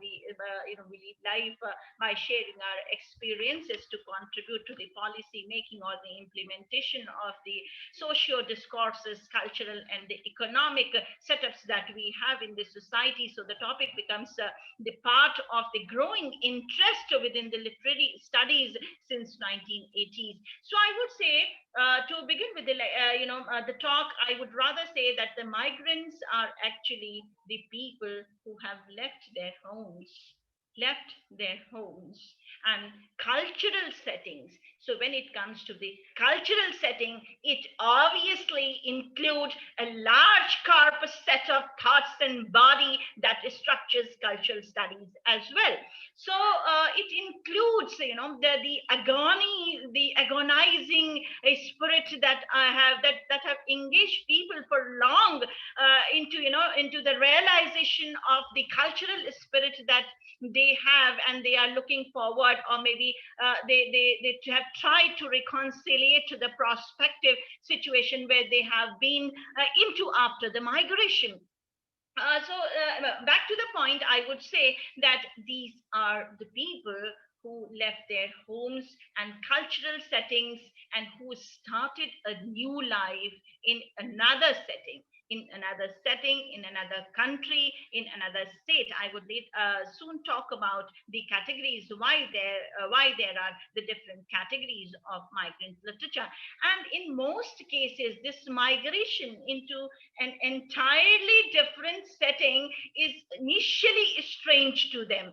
So I would somewhere narrow it down to speak that the major researches under migrant literature has been towards mass migration, specifically in the 20th century, that include European migration to North America or Australia, migration from former colonies to Europe, constituting Black British literature, the Black British literature that have often been talked about by the scholars, by professors, teachers, academicians, students all across to embark upon the understanding of migrant literature. Then there is British Asian literature, French Boer literature, and then I would also say that similarly situations of ethnic cleansing, for instance, the mass migration of people from India to Pakistan, or we can say vice versa, from Pakistan to India at the time of the partition of the country. The literature that emerges from the guest worker programs, say for instance, the guest worker programs of Turks, Italians, or Greeks in Germany and Holland. There are then if you talk about the migration literature, if you talk about the migrant literature, as I said, that the literature either written by migrants or tell the stories of migrants and their migration. If we talk about that, then we can say that there are then the literature out of exile situation, out of the crisis situation, such as that of exiled Germans during the Nazi period, which is obviously known to the country and all across the globe. Then I would also speak regarding the Mexican American literature before I deliberate upon the significance of the mini narratives that has guided us to understand more sort of a broader vision and window to understand the relation that exists between migration and literature. So when it comes to the Mexican American literature, I would briefly say that it is a kind of a discussion on the Mexican presence in the United States that must take into account the shifting, the shifting geopolitical borders between the two nations, that is US and Mexico. So there has been a significant Mexican presence in the United States, and it is since 1848 when the Treaty of Guadalupe Hidalgo was signed, and this treaty was signed to put an end to the Mexican-American War. As a result of the treaty, and then they created the new definition that we know today as part of the New Mexico US border. So the United States seems to have absorbed expensive territories, expensive territories that once belonged to Mexico, and the population that had lived for ages, that had lived on those lands for generations. So it is also about this particular literature. It is also about Mexican American literature. Then I would say there exists US Puerto Rican literature, and when we talk about US Puerto Rican literature, I would say that it is a kind of, the talk, the discussion, the debates on the colonial status as an unincorporated territory of the United States that has had a profound impact on its migration history, and has in fact so far, if we talk about US Puerto Rican literature, we can say that it has also marked a significant contrast to the histories, patterns, and conditions faced by other Latino, we also say Latinas literature or Latinos literature when it comes to the migration literature in the broader sense. When we talk about the literature that comes from the absorption of the immigrants from so many different parts of the world towards the US or into the US so far as United States as a place is concerned. So if we talk about US Puerto Rican literature, it is actually it emerges, ceded by Spain to the United States after losing the Spanish-American War in 1898. Puerto Rico has remained under US control, in fact, for more than a century. And we can, imagine the plight that the people must have faced or must have, sung the saga of their conditions in so far as the celebration of literature out of US Puerto Rican literature is concerned. So I would say that in fact, here US citizenship was actually imposed on Puerto Ricans by the Jones-Saffroth Act. I repeat, Jones-Saffroth Act in 1917. So 1917. So it's not only about the, it is actually mid of the 20th century that is considered for them, where they have realized often that it is a kind of the second-class citizenship that Puerto Ricans on the island they do not have the same benefits and rights as do the citizens of the mainland have, as US people have. So it is also about these rights, these the worth of enjoying the spirit of belongingness, to have your to recognize your identity so far as the national identity is concerned.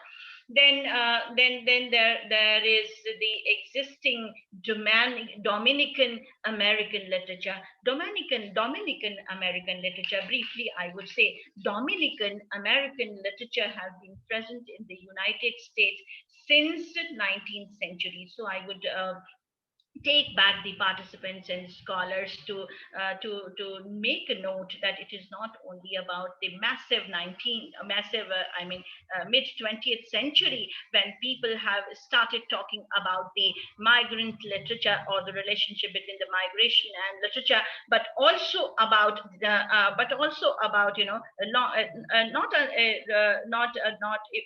if not late 1960s, but even some may argue that before that also. So since the 19th century, the Dominicans have been present in the United States, and in fact, I would say that the confluence of political and economic forces lead to massive migration from the Dominican Republic to the United States. The first significant I think the first significant wave of the migration that occurred as a result of the, if the scholars and the participants attending the session today, if they remember the assassination, the assassination of the dictator Rafael Leonidas Trujillo in I think if I am correct, in 1961, and the political upheaval that ensued. So resultantly, the political upheavals that ensued, namely the overthrow of democratically elected President João Bos by neo-Trujillist fascists. So that is very important to understand the context when it comes to the Dominican American literature, so far as the migration literature under the Latina literature or the Latinos identities are concerned. Then yes, we cannot forget also about the Cuban American literature. Why I am pointing out the Cuban American literature, because very soon I would be deliberating upon a few many narratives that talk about these the people on the land in the United States, and the inhuman treatment that they have been through to the human survival. So that actually is painful, is imparts you the feeling of dislocation, rootlessness, then alienation. They're involving a lot of variables of race, class, gender, sexuality, orientation, status of citizenship, and so many other variables that one can relate to so far as the while migrating to a strange and new place is concerned. I'm sorry. So Cuban American literature, as with Puerto Ricans and the Dominicans, there have been Cubans also in the United States since the 19th century. But it was not until mid to late 20th century that mass migration from Cuba began in earnest. So given their distinct reasons, maybe the historical context, demographic profiles, and reception by US Secretary, sociologists, and as I said, while I began my lecture, I said that sociologists and anthropologists have been very crucial so far as the relationship between the migration and literature is concerned, or migrant literature is concerned. So far as the Cuban American literature is concerned, there have been these sociologists and anthropologists, they have divided this Cuban migration into various waves. And according to one of the studies that I came across recently by Grenier and Paris, you may consult for the same the Oxford Research Encyclopedia. It is also available on the JSTOR because it is very reputed Oxford Research Encyclopedia that deals with the migrant literature. Many chapters deals there in migrant literature and the conditions that people have narrated so far as their creative engagement into the different forms and genres are concerned. So according to one of these studies, Grenier's and Paris, these types of the Cuban American literature are the early exiles, the airlift, the Mariel exodus, and the rafter crisis. So rafter crisis, something that has often been not talked about so far as the migration literature is concerned.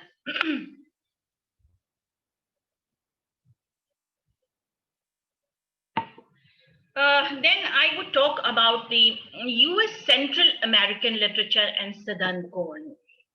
So far as the US Central American literature is concerned, I would say that the Central American migration to the United States dates back to the 19th and early 20th century. However, mass migration grew substantially during the last decade of the 20th century as a result of the civil wars that plagued the region. Violence, is very common to observe here as so far as the researchers in US Central American literature from the perspective of so far as the themes of migration is concerned. You find there violence, persecution, terror, extreme poverty, genocide that led thousands of people to flee their homelands. And most of the migrants, they hailed from the countries consumed by the chaos of civil war. And most of the migrants, they came from the Guatemala, El Salvador, and Nicaragua.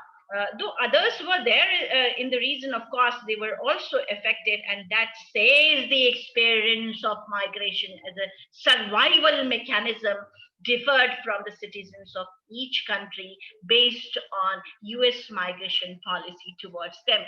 So far as US migration policy is concerned, I would just pinpoint one particular expression to speak of the Immigration Act, Act, or the Johnson's-Reed Act of 1924. I would just like to point it out that this act that is limited, that was in fact, if you look at the structure of the Immigrants Act of 1924, that limited the number of the the immigrants that allowed entry into the United States through a national origins quota. And the quota provided immigration visas to 2% of the total number of people, each nationality in the United States, as of the so far as of the 1890 national census is concerned. So you see, it completely excluded immigrants from Asia. 100 years old, what to speak of the 100 years old Immigration Act of 1924, that till 1890, that excluded the immigration from Asia. So one could, imagine the plight so far as the problems of the migration into a new and strange place is concerned.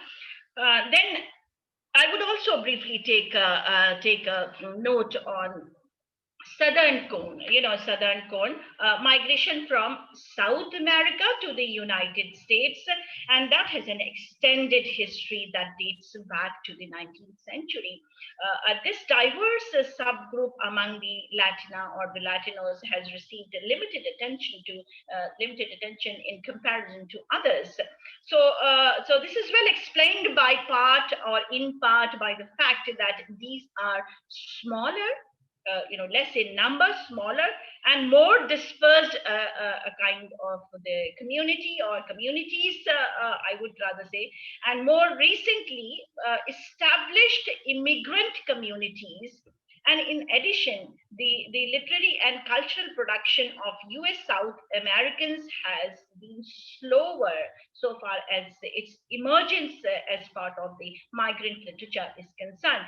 And given the diversity in terms of race, ethnicity, politics, and country of origin, not to mention each country's unique relationship with the United States, it's very difficult to generalize, of course, but then it informs much of experiences, much of the factual role of imagination into the creative engagements of the genres that are included under their researches so far as the studies on migration and literature is concerned.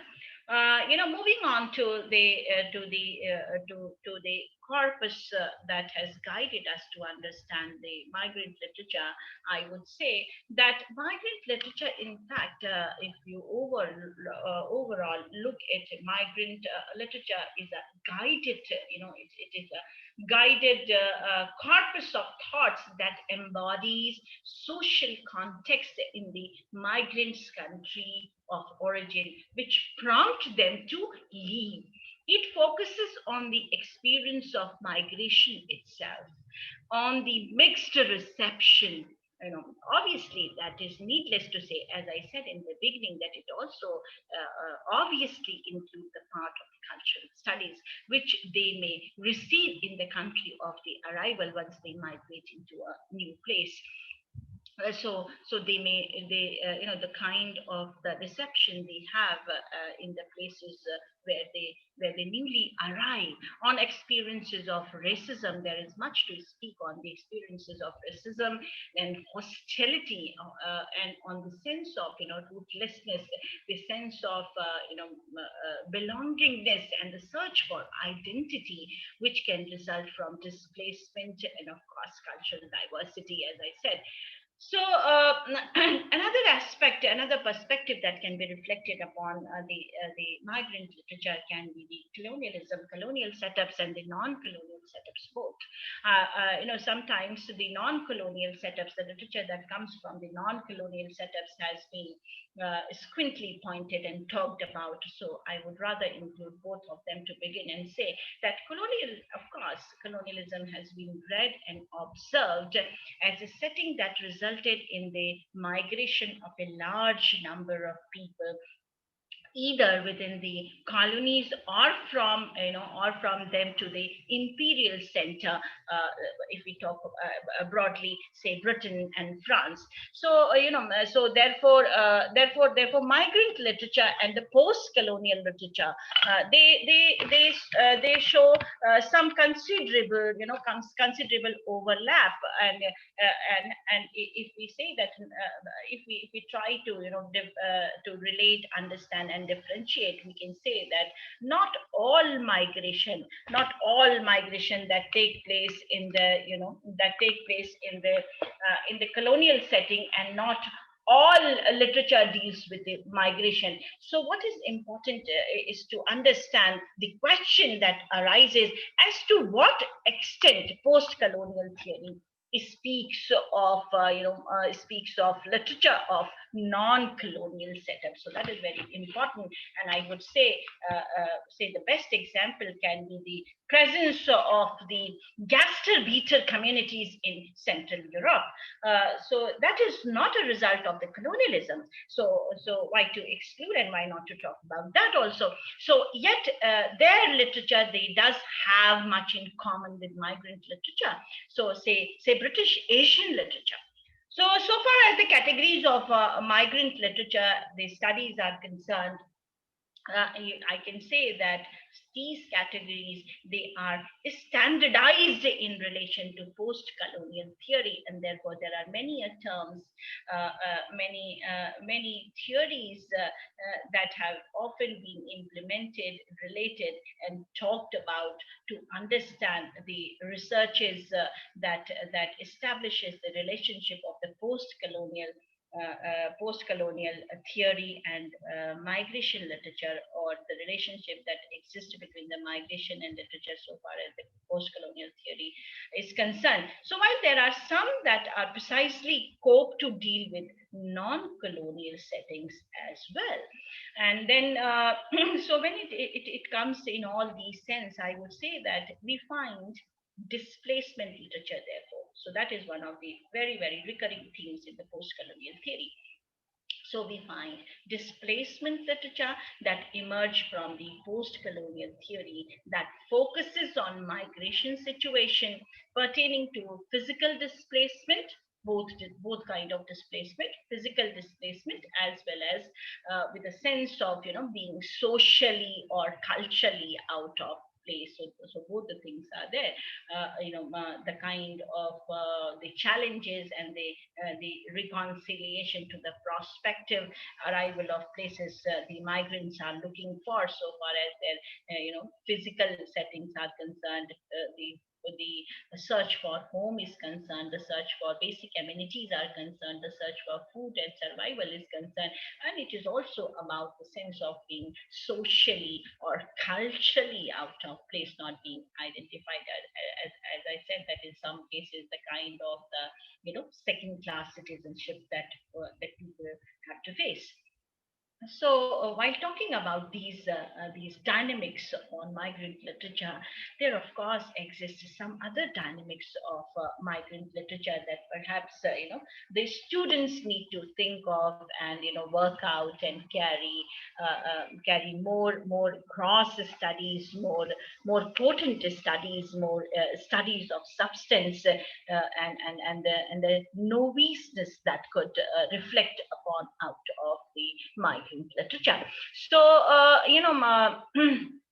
other dynamics can constitute the categories, or I would say the literariness, because I am coming upon the many narratives that I'm going to talk about. So the literariness that comes from the guest and the host community, as I said in the beginning only. So literature and literariness,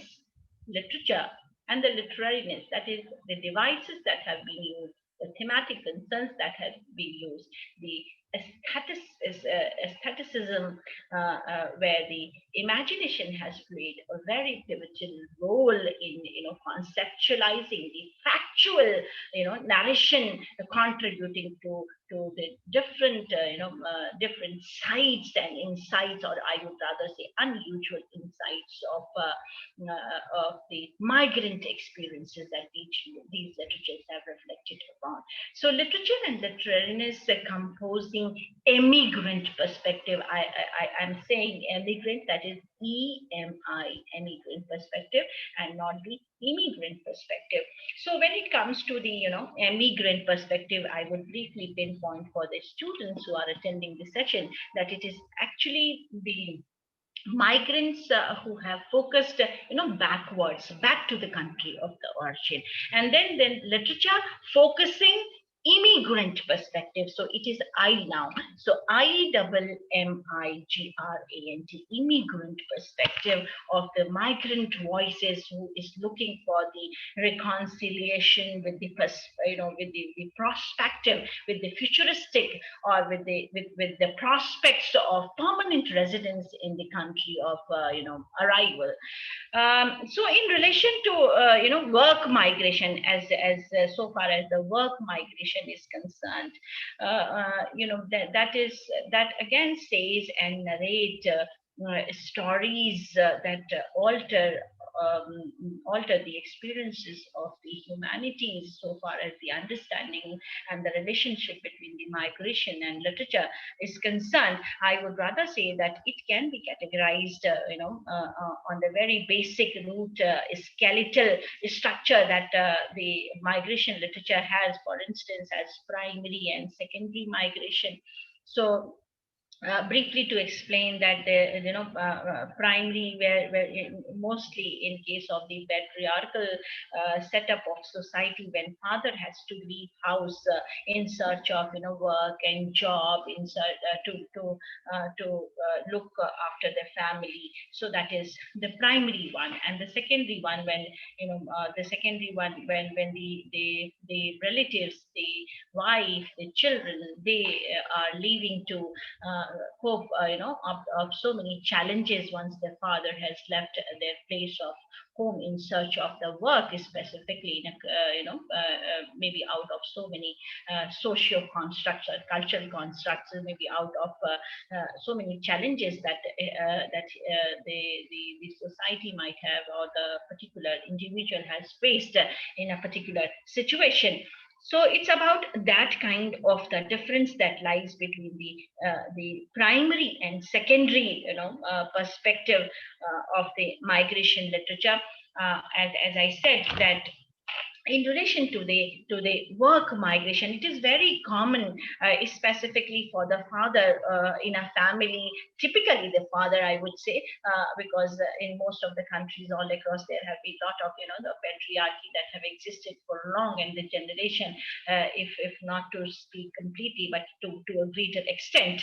So it has been very common to travel in search of work, and then the rest of the family that follows him later. So in this context, migration and the family ties, after once the family is tied with the principal investigator, with the principal protagonist, with the principal father, that refers to the kind of the emigration relatives to join the primary migrant specifically. So that is kind of the primary migration. And then when it comes to the secondary, so secondary is also that also refers to the migration of an immigrants from the country of residence that is not their country of birth to yet another country. So there are one migration, two migration, three migration, so on and so forth. So sometimes it is called to to refer to the internal migration also of the immigrants, that is the migration of an immigrant to another state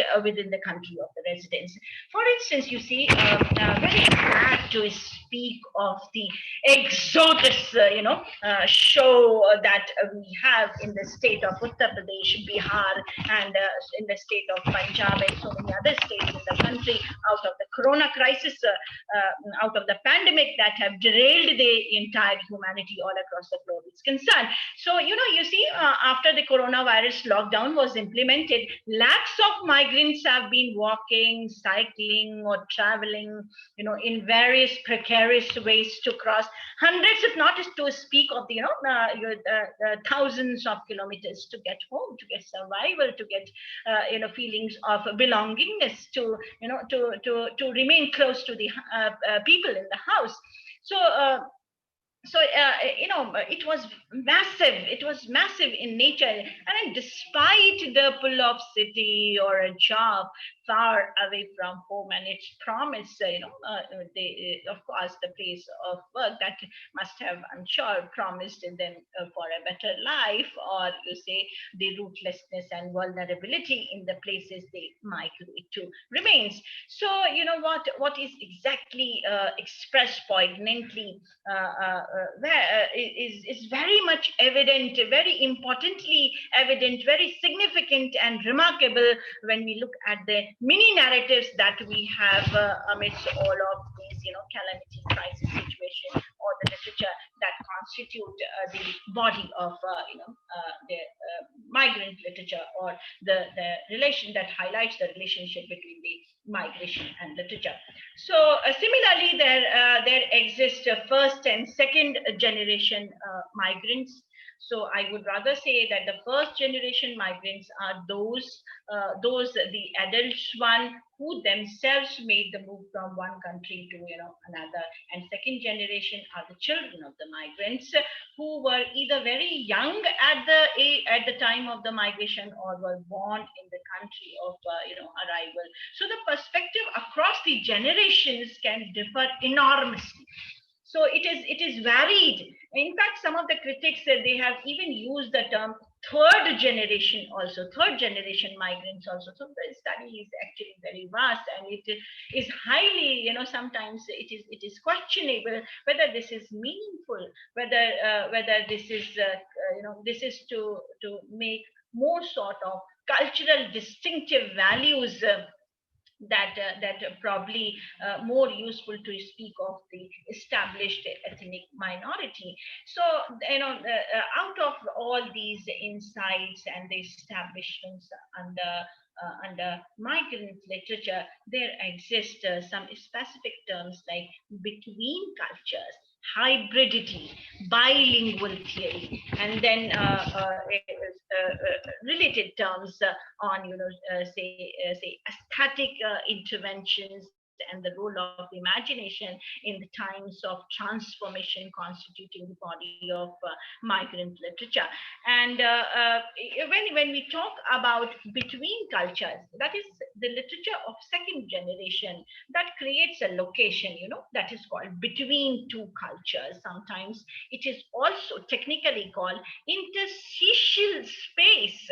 So that is often, mentioned as a way of expressing a sense of belonging, a kind, neither in the guest nor as part of the host community. So those whose experience has been more positive, sometimes it is also to be seen and look at the researches that where the experiences have been more positive, they have rejected the notion of, interstitial space or between, and they feel that they live rather in the cultural overlap, rather the mixed overlap, rather the culturally toned and more understood people or community or class or maybe the variables that are not void actually, but they have enjoyed a kind of special place of particular richness so far as the hybridity and this term, a specific term, is concerned. And another hybridity is Professor Trikha also pointed out on hybridity. I heard, I think Amborser also talked about hybridity. So it is another very catchy phrase from the post-colonial theory, and that is why I said that there exists a cross relationship that where post-colonial theory also speaks volumes on the migrant literature, and which applies in so many ways to the non-colonial migrant situations as well. So it refers to the migrants' culturally mixed identity as the opposed forces of assimilation and the search for root force as a kind of a middle way. So similarly, the bilingualism is an essential component of hybridity that perhaps results into the more sort of the socio-linguistic researches, and therefore contribute to the importance and significance of the migrant literature. Since I was talking, since I was to speak, or I rather found it in fact very interesting to talk about the aestheticism, to talk about the literariness, to talk about the role of imagination in the times of the global change, which is very relevant to feel, understand, research, and speak of the migration and literature, understand the people who have migrated to another new place or the place of arrival. So I also find Arjun Appadurai's book very very remarkable, very significant when he talks about modernity at large, cultural dimension of globalization. So in fact, what I found here is that very relevant, which I could hear as Bakhtin says, the term polyglossia. So polyglossia, Bakhtin's polyglossia is very evident and remarkable to observe so far as the many narratives on migrant literature they are concerned. So the imagination becomes very central to all forms of agency here. So in fact, it is not an agency, it is a social fact, and it is the key component of in fact the new global order that you find that you find voicing for so far as the body of the migrant literature is concerned. Then imagination par excellence, that is the focus here in the many narratives as part of the logic of ordinary life, in fact of the everyday life that we find here, and it further inspire and elevate to investigate the different emerging literary dimensions of the globalization in the real sense. So actually the kind of the literariness that we find here in the many narratives that fashions alternative modes of understanding. In fact, I would quote Herbert Earlings when he uses the term aesthetic difference to indicate the specific potential of literature in a world characterized by intercultural encounters, global cultural exchange, and the dire confusion, disputably even dissolution of cultural boundaries. So all of these can be heard. As I said, that aesthetic difference that you realize that enables the art to perform the mini narratives. They speak volumes on the dichotomies that structure one's own culture and render the polyglossia, as I said, from the Bakhtin's terms, to understand the social and the cultural words that are very much audible. They are visible. You can very easily hear them. You can see them. You can realize them in so many different ways. So far if we compare it with the other dominant discourses concerned, or they do, then the dynamic polyvalent complexity that sustains with this kind of the mini narratives, the literariness, aesthetic, and the difference that it has, they in fact effect a kind of the postponement of meanings that makes it possible to qualify more nuanced modes of representation and understanding. So I would say that it is a kind of the semantic time space in between, so far as this term is concerned, resulting from the aesthetic difference or aestheticism that comes out of this difference, may prompt a reconsideration of the questions of the identity and the difference. So far as you see, the German literature of Turkish migration is concerned, or the Dutch literature of the Moroccan migration is concerned, we find that the question, this question very pertinent, that how these works, these mini narratives, they reimagine, national identity, very lucid and very engaging to pinpoint at. Since there have been immense corpus of thoughts and ideas so far as this particular background in the mini narrative is concerned, I would rather, since I don't want to exceed beyond the time limit that is allotted to me for the talk today, I would try to express myself the meaning that I like to carry to impart my feelings, experiences, the studies that I have regarding the migration and literature would be very suggestive in the sense that I have chosen the mini narrative to speak volumes in a very concise and pithy manner, in a very lucid and creative engagement that that authors, poets, novelists, playwrights all across the globe have been reflecting upon, to give us a pulse and feeling of the relationship that exists between migration and literature. So let me begin with one of the very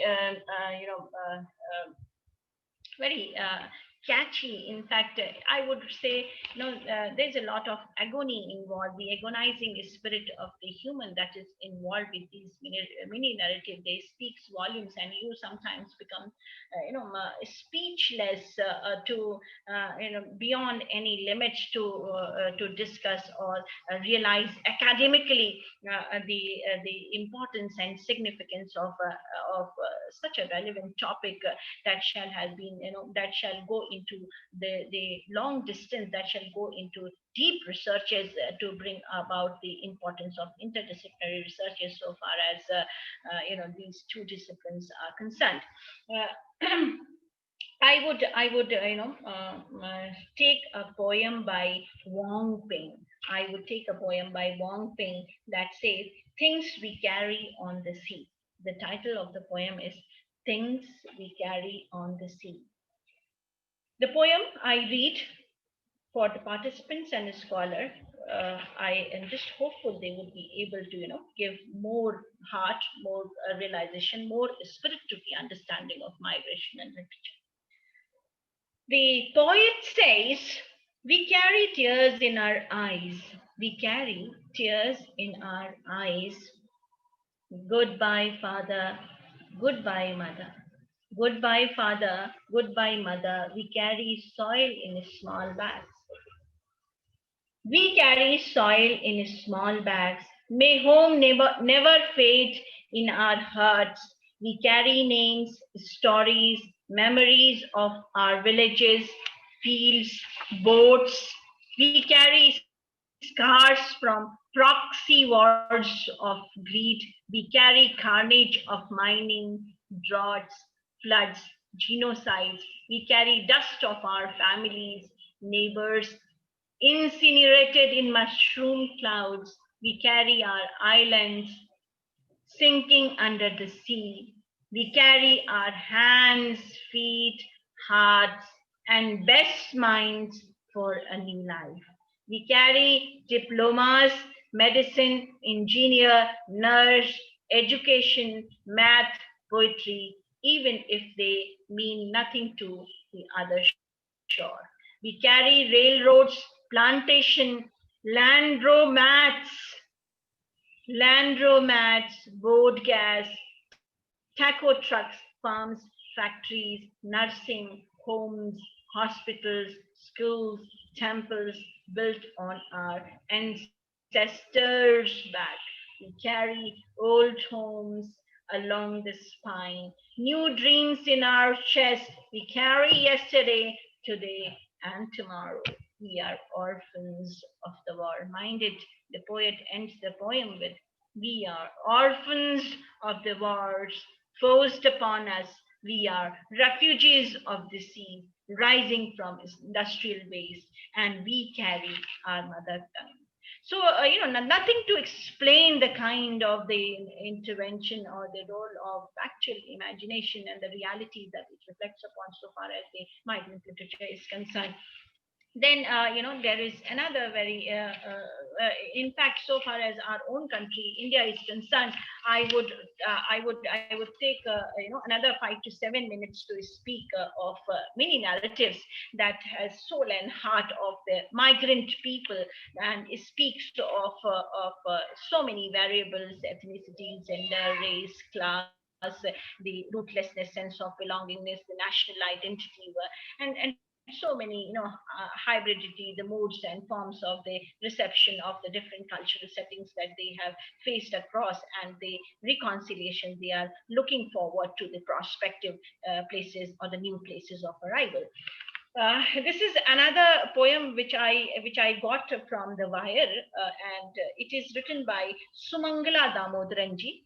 Sumangala Damodaran, she writes, I don't know, the poet, I think, has originally, translated it, because the poem, I read it on the Wire that it was a poem written by late poet Borak Pandeji in Bhojpuri.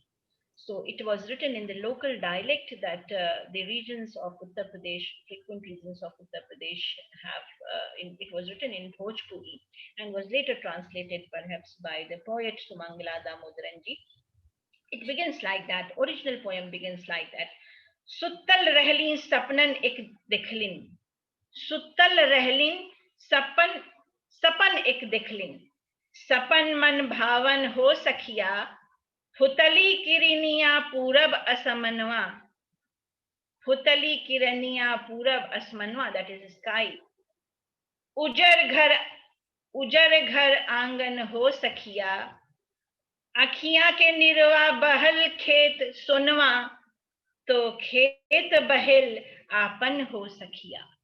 And the poet translates this local dialects frequently spoken in the various regions of Uttar Pradesh into English as, while sleeping, I had a wonderful dream, my friend. As sun rays light up in eastern sky and fill up my dwelling and courtyard with light, my tears turn into golden harvest and the farm becomes mine, my friend. So it is very understood, the spirit can be very easily understandable. The form of the poet is a very famous Bideshya rag. Bideshya has been very, have often been the lure to the people who have attempted research in the folklore studies. And, it is the kind of the distress, the deprivation, in the context of the distress and the deprivation when the husband has left home to the another foreign country, and the wife, she has a fear that the husband might be, subsumed by the place of, his new place of arrival in the foreign land. And there is a, there is a dream that she is, earning for. She has a longing. She has a she longs for a land of her own, a space of her own. So this kind of genre of, migration songs, they express lament of separation, of uncertainty, and also of fear that they expect in the foreign land. So in fact, there was a very famous play, if I remember correctly. It is said that the Videsya, that this particular Videsya, got crystallized formally as a music form following the popularity of the play Videsya. The poet and the writer, the playwright Bhikhari Thakur. In Bhikhari Thakur, popularly he wrote the play Videsya, and so that's so many specific genres that somebody was talking and was trying to understand from Professor Trikha also. So there is a lament, separation, disposition from the land and village, hostile conditions, and the drudgery of labor in an aligned land, and which is all very familiar, which is all very, very understood, can be easily understood so far as the familiar themes and its extensions are expressed in the numerous poetic and musical forms in the different parts of the country and across the globe so far as the extent of migration is concerned. I would then, conclude my talk again with it is I think time. I have already extended the time, so I would rather conclude my talk with another mini narrative, another poem called "Citizenship" by Xavier Zamora. Citizenship by Xavier Zamora, and the poet writes, "It was clear they were hungry. It was clear they were hungry. With their carts empty, the clothes inside their empty hands, they were hungry because their hands were empty, their hands in trash cans, the trash cans on the street, the asphalt street on the red dirt, the dirt taxpayers pay for, the dirt taxpayers pay for. Up to that, invisible line, visible thick white paint, visible booth, visible with the fence starting from the booths. Booth road, booth road, booth road office. Building, then the fence, fence, fence. It started from a car. Just look at the ending, the concluding line of the poem. It started from a corner with an iron pole, always an iron pole at the beginning. Those men, those women, those men, those women could walk between booths, say hi to white or brown officers, no problem. The problem, I think, were carts, beds, jackets. We didn't have any. Or maybe not the problem. Or our skin sunburned, all of us spoke Spanish. We didn't know how they had ended up that way on that side. We didn't know how we had ended up here. We didn't know, but we understand, you see, but we understood why they walk. So migration literature is about who, why, when, where people have left, with a sense of belongingness, looking back and prospective with a lot of considerations, a lot of challenges they have, constituting a bigger corpus thoughts of body, leaving humanity to fight its survival. Thank you so much. Thank you, everyone. Thank you for giving so much time and an extended time to talk about on such an important and pertinent topic that extend the beauty of academics and the glory that literature and the people who read literature have. Thank you so much, everyone. Thank you, ma'am. Dr. Rupali, ma'am, will conclude the session with your remarks. Dr. Palotkar, ma'am. Thank you so much, sir. It was very mesmerizing session, and we are going to discuss the question after next session as instruction given by organizers. So, Honorable Principal Mr. B.B. Mothe sir, Principal Shankar Rao Javle College, Lohara, inaugurator of this one-day national conference, Dr. Uttam Ambore sir, Head Department of English, Dr. Babasaheb Ambedkar Marathwada University, Aurangabad. Keynote addresser of this one-day national webinar, Dr. Pradeep Trikha sir, resource person of this plenary session, Dr. Alka Singh ma'am, convener of this webinar, Dr. Sudhir Mungre sir, Dr. Manoj Suryavanshi sir, organizing committee, dear teachers, delegates and friends. Hope all of you must be doing well in this pandemic. First of all, I would like to thank organizers for this online, for providing me an opportunity to chair this session in this one-day online national webinar on migration and literature. Dr. Alka Singh ma'am delivered her speech on the topic migration and mini narrative. The topic itself was very research and innovative.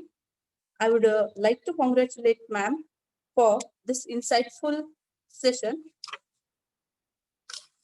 While in her lucid presentation, she defined the concept of migration, or hybridity, second-class citizenship, problems of identity, various types of immigration. She also defined migration in colonial and post-colonial period.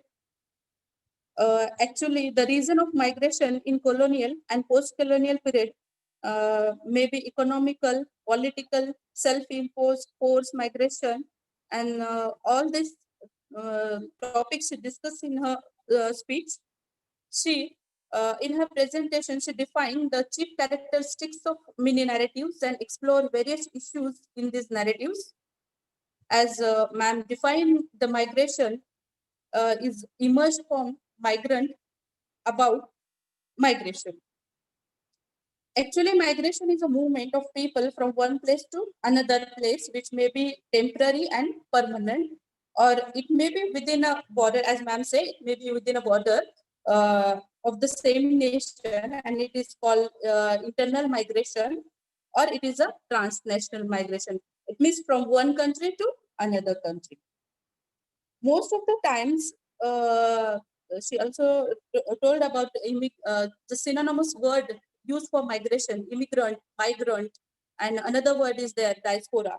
So most of the time, these words were used for migration, and though they are synonymous, but there is slight difference in them due to the point of view and permanence of the stay of this community in the host land, in host land or alien land.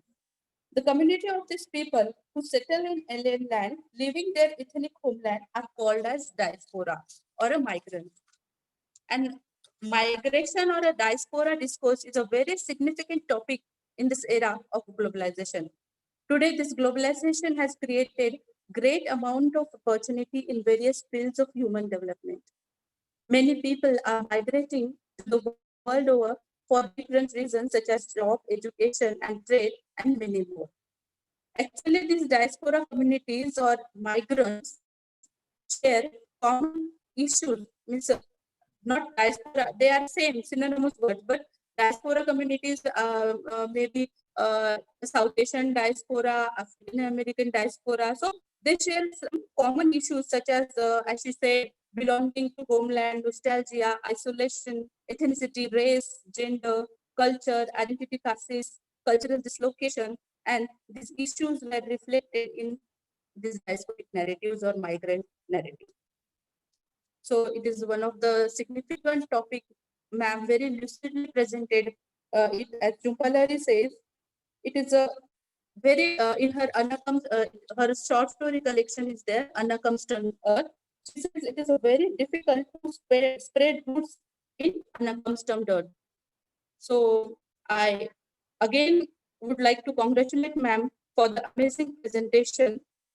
Lastly, I also would like to congratulate the principal, convener, and his team for the successful organization of this conference. Thank you. Thank you very much. Take care. Sir, here I declare that the first session is over. Thank you, ma'am.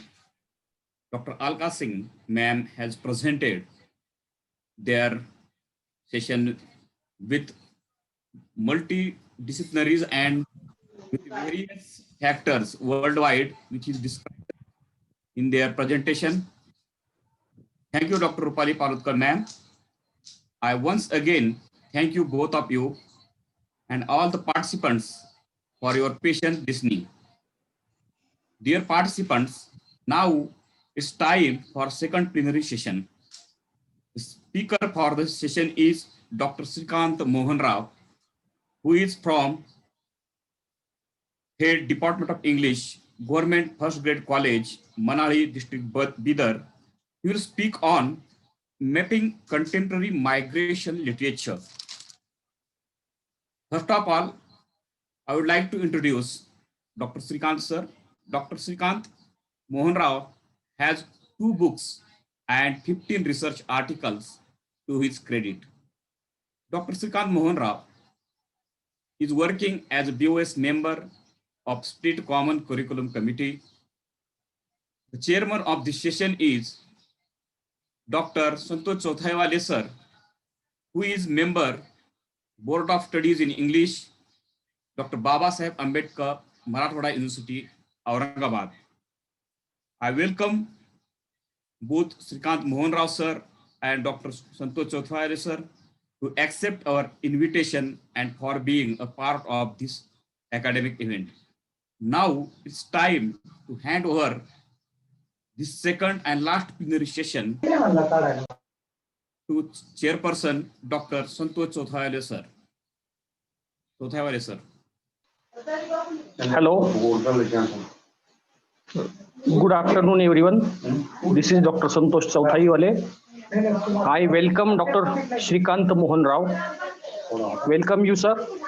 I also welcome all the participants who have virtually joined in this national webinar on migration and literature. Now, I would like to invite Dr. Srikant Mohan Rao, sir, to interact with us on the topic mapping contemporary migration literature. So, taking not too much time, I would like to invite Dr. Srikant, sir. This is over to you. Dr. Srikant, sir, please. Hello, good afternoon, Kindly everyone. go through your presentation. Yes. Yes, good afternoon, everyone. Thank you, Santosh Chothaiwale, sir, for allowing me to present this session. I hope I'm both audible and visible. Am I, sir? Yes, sir. Yeah, okay. No.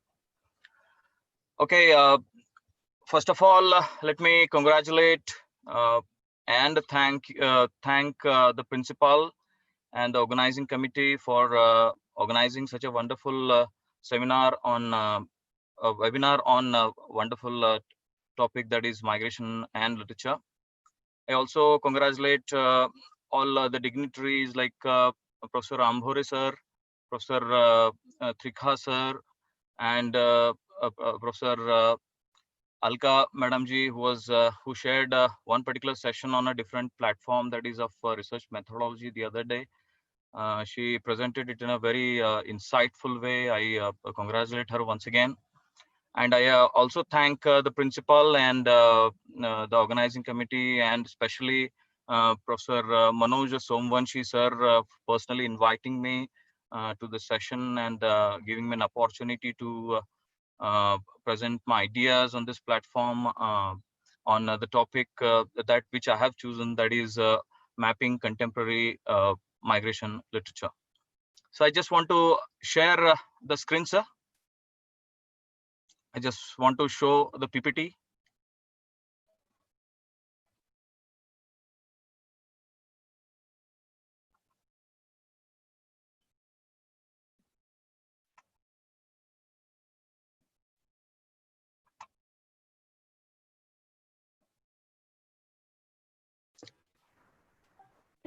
So the topic is mapping contemporary migration literature. Of course, I have to, I'm going to say, tell that it would definitely overlap with Alka Madam's topic, that is migration and mini narratives in a way, but of course it is a little bit different too.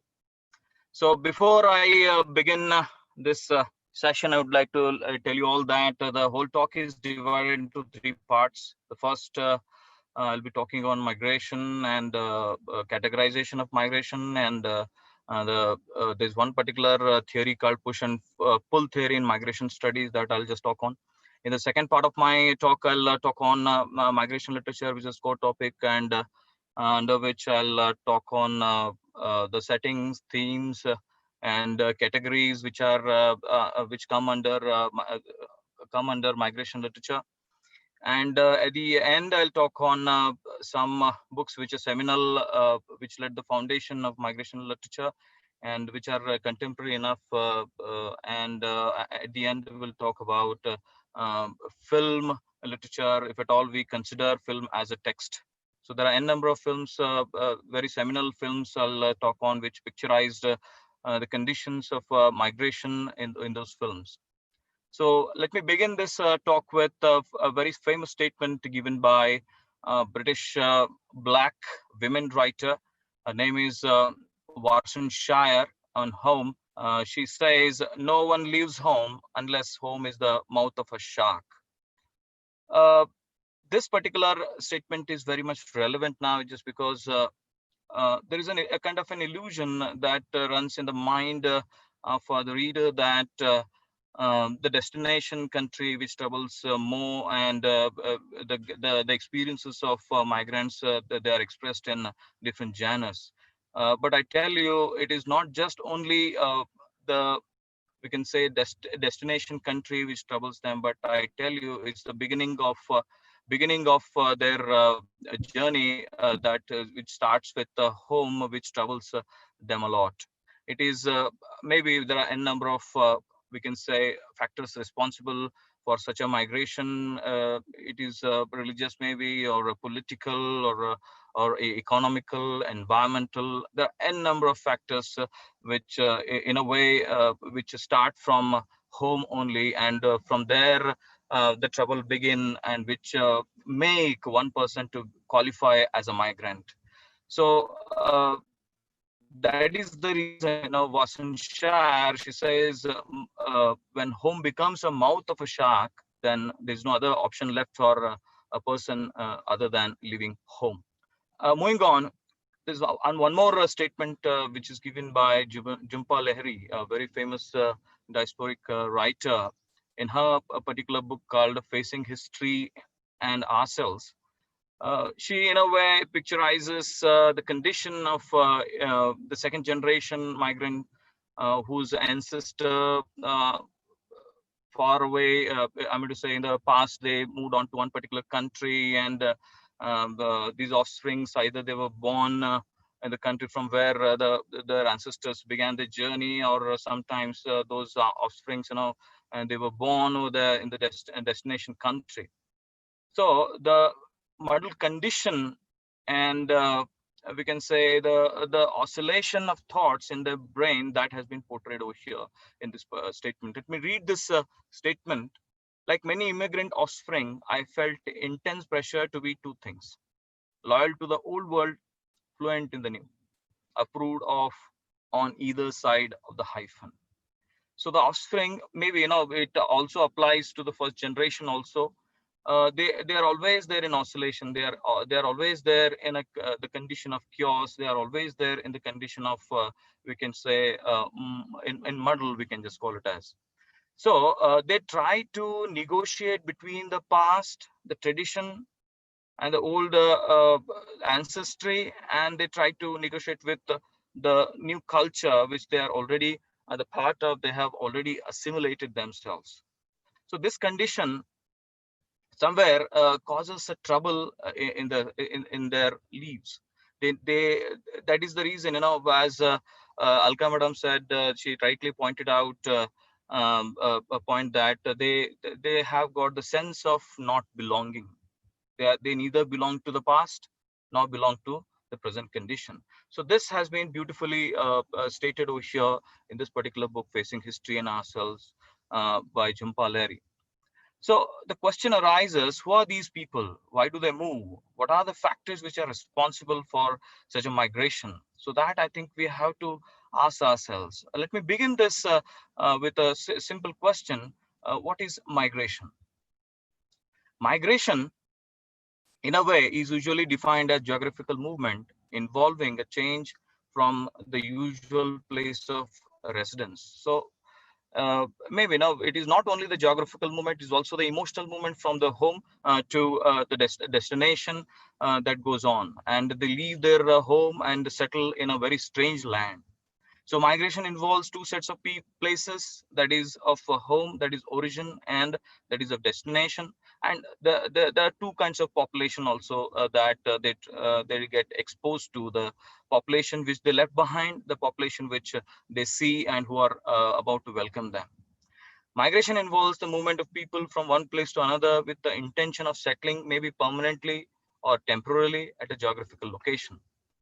It would occur over a long distance of period of time in different country. It may be we can say or it is an internal migration. It may be the migration from one country to the other country, or it may be internal migration with a single country within a single country. Indeed, I think in 21st century, which is defined by, I think in reality is defined by migration. It is a century of migration, we can call it as, just because of advent of technology. There are n number of developments in transportation. So that has become a kind of, that has triggered a more migration, mass migration, we can call it. So especially internal migration is a dominant factor in human migration globally. So people may migrate in individual or in family units or in large groups. There are four forms that I would like to just convey to you all. That is nothing but the invasion, conquest and colonization, immigration or immigration. Having understood what migration is, let us understand what are the factors which are responsible for such kind of a migration. So I have taken this particular hypothesis, or we can say a theory from migration studies, that is a push and pull hypothesis or a push and pull theory. See, this is the origin place where the person who is about to become a migrant, who finds a lot of negatives, which the desires which he cannot fulfill over there in this origin country, where he sees these all the negatives in the destination. He tries to secure his future. He tries to see to make his future better or prospect his future. He moves from this origin. And this particular thing, this particular fact, that is nothing but the push factor that makes a person to be a migrant, and he moves from that particular place. Of course, on a way he faces a lot of obstacles, but somehow he overcomes and comes and gets settled over there in his destination. So what are these push and pull factors? Push factors, I'll just tell you all, that is the unemployment and less wages. It's a late capitalist society where you do not get the jobs at your own place. So one has to move. There is no choice at all. When you do not find an employment in your own place, I think most of all the people who are around me, 90% or 99% of the people now, they are not residing at the villages. They are somewhere else. Maybe it may be the migration of district to district or state to state, internal migration, or some people, they've already moved from one country to the other country. So this becomes a very, this is the main factor, this push factor of unemployment and less wages. That is a very, we can say, seminal factor, which is pushing n number of people move towards the different country or different place where they can get jobs and they can prosper themselves.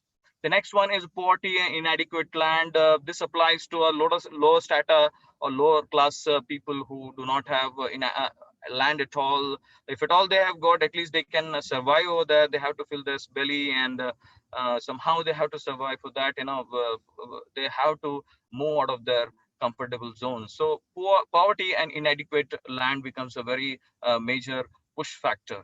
Lack of basic amenities like education and health services. I think many of us were working somewhere else just because, and then along with that, they may be living in some other district just because district place or district headquarter or capital headquarter, just because they want to get good education for the children and health services as well. Then one more push factor is oppressive and discriminatory treatment in society. This especially applies to the lower caste people whom we call as Dalits. They are discriminated or they're in that particular, I'm going to say, place. So that's the reason they may come out. Maybe they are paid very less, and maybe you have got a number of examples nowadays where women of Dalit women are being raped. Such kind of situation, they do not tolerate such kind of a discrimination, oppression. So that's the reason they try to move on to some other place.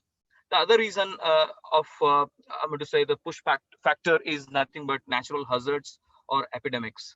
Corona days, nowadays you can see how people are long back they had moved to cities, and now they're coming back just because they do not have jobs over there. And along with that, they have got insecurities. And of course, natural hazards are also taking place. Floods you take, or earthquakes you take. So these are all the factors which are responsible for, or we can just call it as push factors, which are responsible for migration. And on the other hand, the better cities, the prospective cities, or the better places, they attract or pull all those people. Which are those factors? We'll have a glance of very quickly. More jobs and high wages, and better living conditions, and along with that, preferably housing, education, health, and other facilities. And now at this particular juncture of time, modern and secular society and favorable culture is very much necessary to prosper ourselves, where they try to find peace over there. And this can only happen when the society is secular and more favorable to any kind of a culture. The best example we have got is of America and European countries, where they're culturally more favorable and very secular. And that's the reason, many techies, many doctors, they move there so they can get a better opportunities. You take examples of, we can say, Syria, when ISIS invaded Iraq. These people, they flooded to European countries. They to find a very favorable situation so they can settle over there. So this is what is a major factor, that is a pull factor, which attracts them towards those places where they can find better living conditions. So better environment is also one more pull factor, and security, so they can get that makes them to be, I'm going to say, happy. So having discussed these all the push and pull factors, let's move on now to understand the classification of migration. There are many classifications of migration. I'll be talking only on 4 major classifications. The first one is internal migration, which corresponds towards a change of a place of residence with temporary or permanent motive within a geographical or administrative boundary. So it takes place within a country. It may be interstate or intrastate, or it may be interstate and intra-district migration. It would be within a state also that would take place. The best example for this is the Indian women after marriage, when she gets married to a person and she had to move over there. So a number of examples are there, but they do not cross international boundaries. So such kind of a migration is called internal migration. And one more migration what we have got is international migration. This is very much relevant, especially in as far as the migration literature is concerned, where people of different professions nowadays in this I'm going to say late capitalistic society, where they involved in crossing national borders, especially techies, doctors, as I have already told you, that they see better opportunities, better jobs, better wages. They move on to US, European countries, and even many laborers in every village nowadays in Karnataka. If you find or in Kerala, you find, especially Kerala, where among 4 people, 2 will be in Gulf countries. So why? Just because they get a very good jobs and a very good amount of salary they get. That's the reason they migrate. So in a perspective of a migrant, there are 2 kind of a thing, that is immigration and immigration. So what is that? We'll have to understand over here. There's a difference between immigration and immigration. So immigration is the act of visiting state whose nationality has not been acquired. Also the migrant does not have the intention of settling. So keep in mind, I think we have to keep in mind what immigration is nothing but visiting a particular place who has not acquired, we can say, the citizenship of that particular place, or they do not have any kind of an intention to settle. The best example is the tourist students who go there for a short period of time. They stay over there with the intention to come back and settle in their own home. So the another type of migration is nothing but immigration, that is living on one's own country permanently and settling in some other country. So one more type of migration, that is sequential migration. It is nothing but the head of a family who decides to migrate, but he doesn't take any kind of a consent from his wives or children or brother. We can call it as another example I have already given you, that wife moves with her husband. She doesn't question anything. Wherever he moves, she had to move. So this is what exactly is a sequential migration. The next one is rural migration, which is very much uncommon in India, but some states like Uttar Pradesh, Bihar, and Punjab and Haryana, where the people, the migrants, one particular rural area where they do not have better prospects, better resources. That's the reason I think they move on to some other adjacent rural area where they can they find their desires fulfilled over there. So this is another kind of a rural migration, and Assam is one of the best examples of this kind of a migration, where tea garden workers move on to one particular rural area to the another rural area, and agriculture works from Uttar Pradesh, Bihar, working in Punjab and Haryana. So these are all the 4 migration types of migration, classification of migration we have gone through. Now we'll have a glance over the core topic, that is migration literature. The question arises, what is migration literature? Migration literature is nothing but it is either written by a migrant, or it tells a story about migrant or their migration. It is a topic of growing interest within a literary study since 1980s. Why this question comes, why it is 1980s, that somewhere triggered a lot of research in this field, or a lot of I'm going to say peeping into this particular field. The reason is that the advent of technology.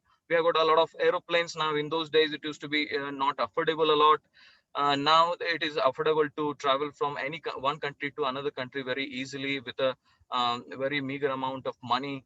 And that somewhere accelerated the mass migration from one country to another, one state to another, one district to another. So this particular decade somewhere we can say is the foundation of this kind of a literature, where all the people went over there, and they were troubled a lot, and their troubles they somewhere share through their we can say books. Migrants are those people who have left their homes, cultural settings, who started a new life in other setting that is in most cases initially strange to them. So they have to move to a particular place which is totally strange to them. So what exactly the settings do we have? We study under the umbrella term migration literature.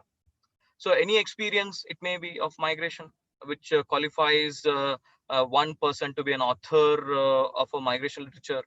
And the main focus under the research which is being focused nowadays is nothing but the migration in this 20th or 21st century.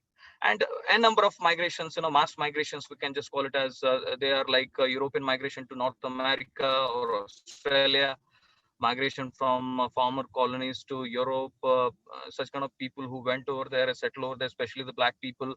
They started writing from there. We have got the example of Frederick Douglass and Toni Morrison. A number of examples are there. They started writing about their alienation. They started to speak a lot about how they are being sidelined, marginalized, how they were harassed. So these are all the things they are expressed in Black British literature or Black American literature, British Asian literature, French literature. Situations of ethnic cleansing, such as mass migration of people from India, Pakistan is the best example. Partition time 1947, the people from both countries, from Pakistan to India and India to Pakistan, they traveled there, they settled over there, leaving everything, and they got a very hell kind of an experience. They underwent, and they started writing and gave a went through their feelings through different books, we can just call it as. You have got one more example, that is of a lot of Jews traveling from Germany to some other places like Holland when Hitler came into existence. I'm going to say became the vice chancellor of Germany, and he started to trouble all the Jews. So this is also a kind of a mass migration, we can put. So they focus all the things when under migration literature. We have got a number of themes under this particular, we can say, I'm going to say migration literature, the study that is nothing but focus on social context in the migrants' country of origin, which prompt them to leave. So first focus, the theme, many of the different genres to which different migrant writers express themselves is nothing but from where they came and in what way, what were the context which were very much responsible for them to leave their country. And one more theme, that is on experience of migration itself. So what all the experiences they have to tell, that's what exactly it focuses on. It focuses on mixed reception which they may receive in the country of arrival, in what way they are received, what is the reception of the country to which they travel to. So this also plays a very important, the theme plays a very important major role in migration literature. And one more is nothing but racism and hostility. Another is rootlessness, search for identity, which can result from displacement, cultural diversity.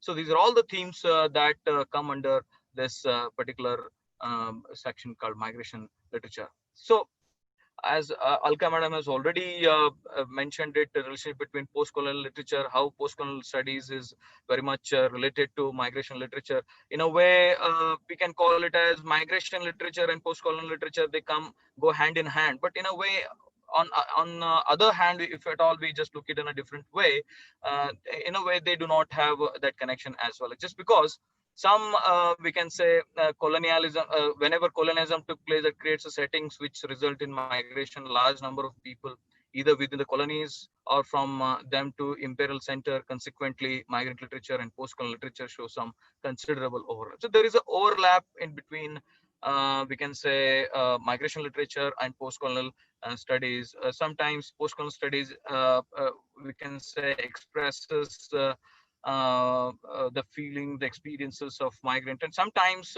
it is not all the time that colonial, non-colonial states also where even migration literature expresses itself. So on one hand, we can say that post-colonial studies has got connection, a close connection with migration literature. On the other hand, we cannot also say that migration literature part and parcel of post-colonial studies. So there are a number of categories that we have to keep in mind. Like we have got displacement. It is not just the displacement of a particular geographical condition.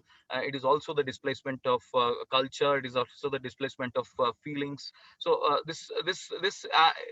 we have to categorize in this way, as displacement is one of the factors or categories that can be studied under migration literature. One more factor, that is first and second generation migrants, right? First generation migrants are those who, as adults, they move first, and second generation they follow him, right? There are a number of people nowadays. It's very much debatable that they, as Alka Singh Madam rightly said, that there's a third generation migrant, but it is debatable, which cannot we cannot just include such kind of a perspective in migration literature, as many people opposed to it. So between culture, as Madam, see here, my topic and her topic somewhere is overlapping, of course, but I think it is very much essential when we are talking about migration literature. So interstitial space which takes place in the mind of a migrant where he's neither to the side of the tradition nor to the side of the culture where he belongs to. So this space is called interstitial space, but it is taken always as in a very negative way it has been projected. For a migrant, it is not so. They reject such kind of a notion. They feel that it is very much lively, rather in cultural overlap, not a wide, but a place of a particular richness. So they consider it to be rich. They consider it to be wonderful. So if there is a gap in between the past and the present, it doesn't mean that it has to be filled. Let it be empty only. It sometimes, being empty or being in that particular, we can say, emptiness is also blissful. That can be called as. So such kind of a category also can be studied under migration literature. And one more thing that we have to notice over here is of hybridity, which is a part and parcel of postcolonial studies, where migrants' cultural mixed identity as a proposed force of assimilation and the search for roots force middle way. So it's a catchy phrase in post-colonial theory that applies also in many non-colonial migrant situations too. So I don't want to talk much about it, which is because Madam has already talked about it. Let me move on to the next part of my talk is nothing but books on migrants in the contemporary situation. So the first book that is a seminal work which has been written by an Indian author, that is Pinjar, written by Amrita Pritam it was published in the year 1950, which talks about one particular character called Puro, who was abducted by one particular Muslim man called Rashid, and takes her to his place, and later she tries to break the shackles of this shackles. She tries to come out of those shackles, and she comes back her home, where she is not accepted just because she has already moved to an unknown place, right, where the society doesn't accept, as the home doesn't accept as you come back. So this particular situation is beautifully been portrayed through this particular novel. The next one is a very seminal work that is the base of migration literature, that is Shadow Lines by Amitav Ghosh, which was published in the year 1988, which talks about the rise of borders in the regions of India and Pakistan and even Bangladesh. And every character in the novel is a process of crossing and recrossing, even the, we can say, demanding new borders. We have got characters like Thamma, Tridib, right? These all the people, they get oscillated from the past to the present. The poetic prose Ghosh looks at the way the borders not only set people apart, but displace people from their own homes. The most interesting thing that Mr. Amitav Ghosh explores is nothing but the religious identities, in what way they play a role, and the national identities, religious identities, in what way it plays a very major role in constructing the reality of the migrants. The next one is The Great Partition. It is a non-fictional work written by Yasmin Khan in the year 2007. It is a reappraisal of the tumultuous partition. Once again, like what we have got is of a partition novel written by Kushwant Singh, that Train to Pakistan. It's a kind of a book, and where the people of either sides were promised a better future, religious freedom, but that was not realized at all. Instead, what took place, it very well, that many people were killed, raped, and it ultimately ended up in a tragedy. So this has been very beautifully picturized in this particular book. And one more seminal work, especially in this scenario, that is contemporary, if at all we look at the contemporary migration literature, that is Cockroach, written by Ravi Hage in the year, I'm going to say it was published in the year 2008. It's a dark comedy by this Canadian author, Ravi Hage, which talks about a man who is an immigrant from Middle East, moves to Montreal, where he settles over there in a slum, where he is not able to come up in life, so to live a better life. So he's stuck up over there in poverty, and ultimately he tries to commit suicide, but he was hindered and saved by someone. But later he has got a problem in his psyche, that he thinks himself to be cockroaches, because we we can say nature is nothing but is like a cockroach who wants to get fed on somebody else's food. So he continues to be crooked over there, being over there just because of the factors which caused him to be poor. So this has been very beautifully portrayed in this particular novel. And this is very much well known, that is Unaccustomed, as Madam has mentioned before my talk, that is nothing but Unaccustomed Birth by Jhumpa Lahiri. It's a short story collection, and it narrates the Bengali characters who are divided between the culture of their past and their new one. And even the characters who are not sentimental about Bengali culture just because they have assimilated themselves. They do not have any kind of a feeling for the ancestors' home. And there's a kind of a dichotomy in between these two generations, and that being picturized in these all the short stories written by Jhumpa Lahiri. And one more, it's a very beautiful novel written by Julia Rabinowitz. That is nothing but Split Head. This particular, you can see picture on this, which is the cover of the novel, where the head is divided into two parts. One, the left, which the one part which is all about the past, and the right is a part of the present. In between, the oscillation takes place, the muddle takes place, the confusion takes place, the chaos takes place. So that's the reason here Julia calls a migrant to be a split head. So here we have got a character called Mishka, the main narrator, relates the story from purely subjective position. Split head is totally a surreal kind of a character. Here he intervenes whenever one of the characters is overwhelmed with life. He coldly comments on all the members of Mishka's family, exposing their hidden fears, harrowing family memories. And the novel takes the old adage that to be migrant is always be the split in two, quite literally. So migrant, who I have already told you that migrant is a person who is neither there nor here, is like a split head. So that is very beautifully been portrayed or picturized in this novel. And one more novel, contemporary novel written by Vladimir Lorchenkov in the year 2014, it was published. It talks about a small town people where they're trying, the name of the town is nothing but Moldova, where they're trying to cross the border of Moldova and get settled over there in Italy. This has become a mass imagination of everyone. Like we have got in India, that what do you want to be? If at all you ask, somebody would say that I want to be an engineer, and what will you do after being an engineer? I would like to go to America. Kind of an imagination, mass imagination is created in this in such kind of situation where people, they have got in their mind they want to travel to some other country, and here in this novel also you find the good life elsewhere. They don't find best life in their own place. They always imagine that the best life can be found in other country, that is nothing but Italy. So it's a small town novel where people are trying to cross the lines, and they want to get a shot of their future. They want to get I'm going to say to be at a peace every time. So that's the reason they find that Italy to be a very ideal country where they can settle over there and be very much peaceful and be happy. So this has been very much in a very insightful way portrayed in the book. And one more work, Adua. It's a African.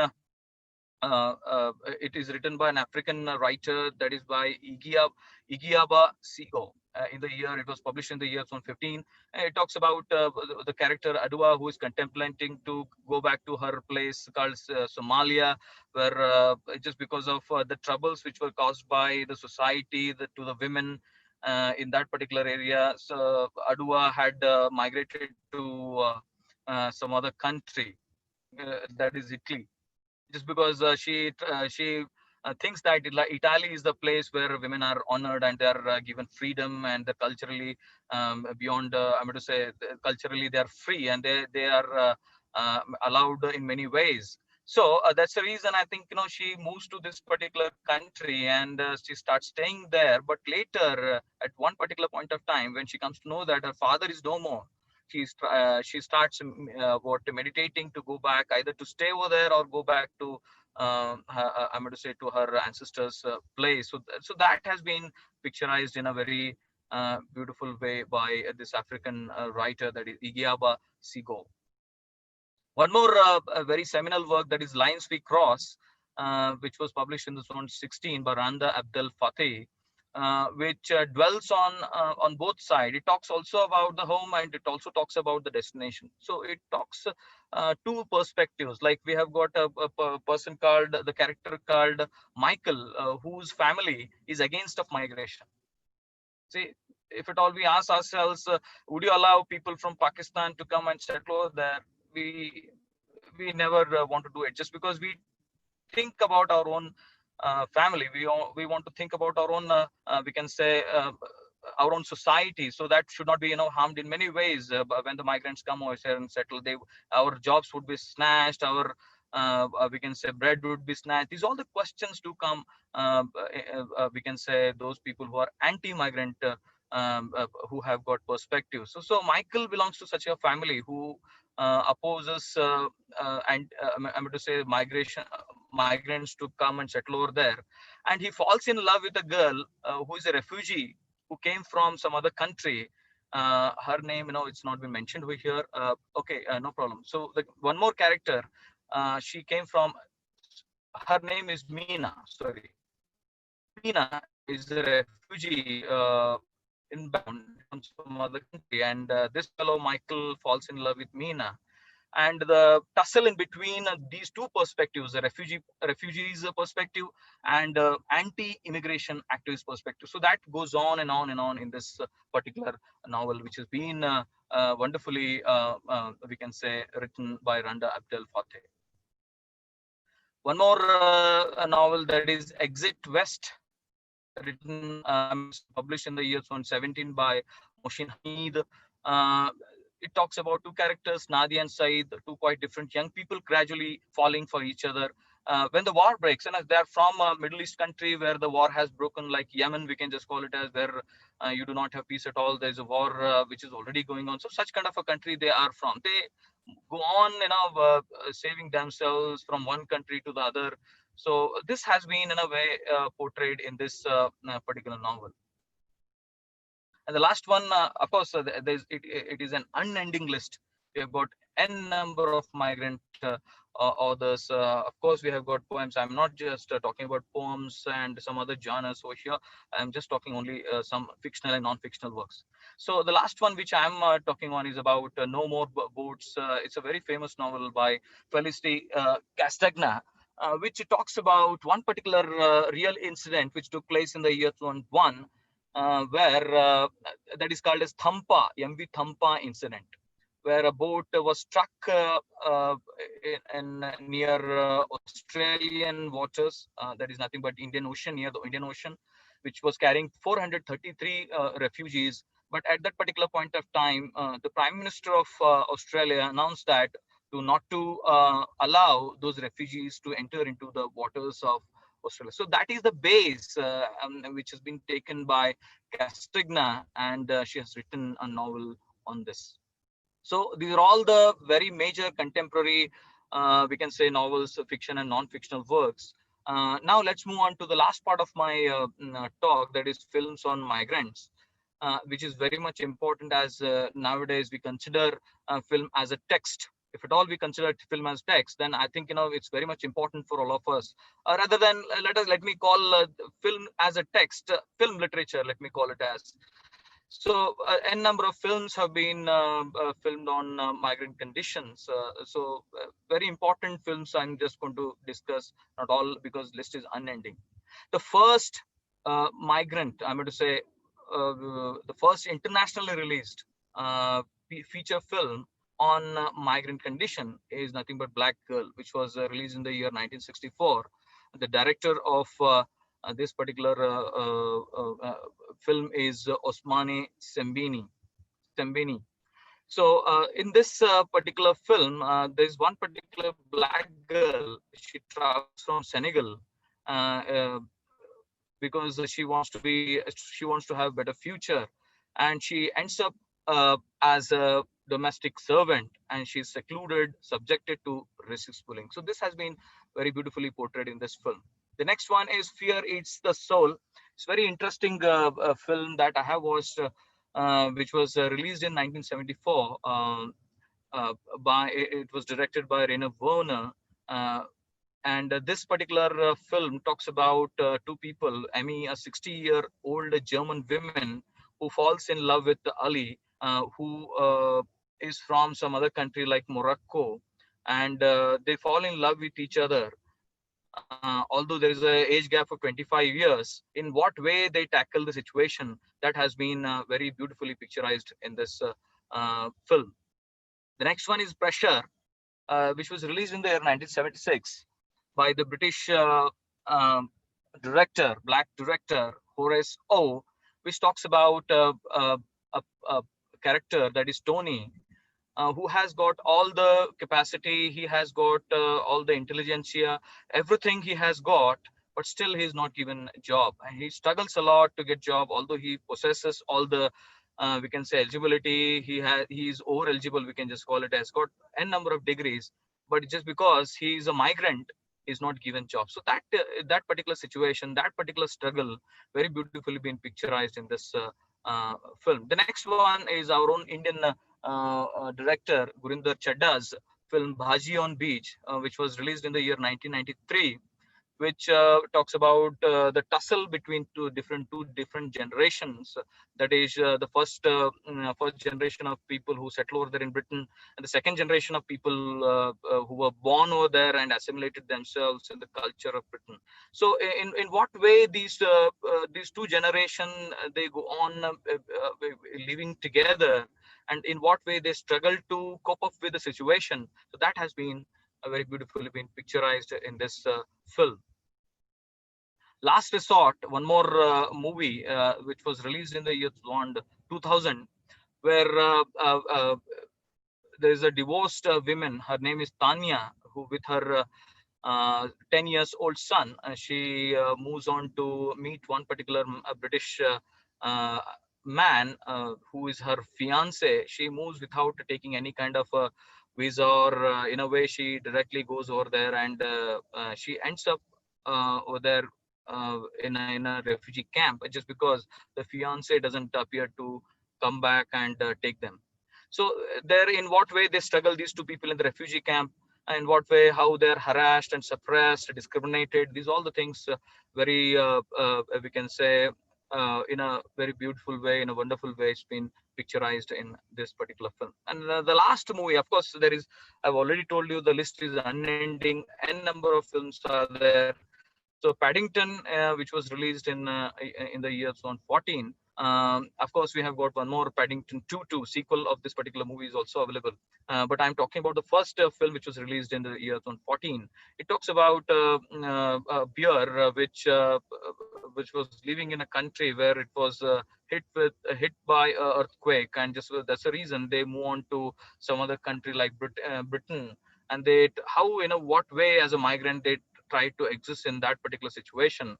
That is beautifully been portrayed and picturized in this movie.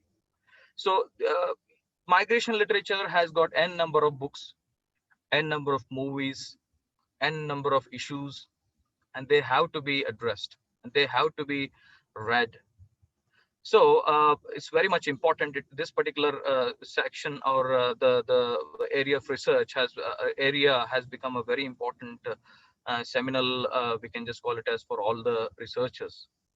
So these all the books, these all the movies, they may trigger the imagination or research, we can say, insights.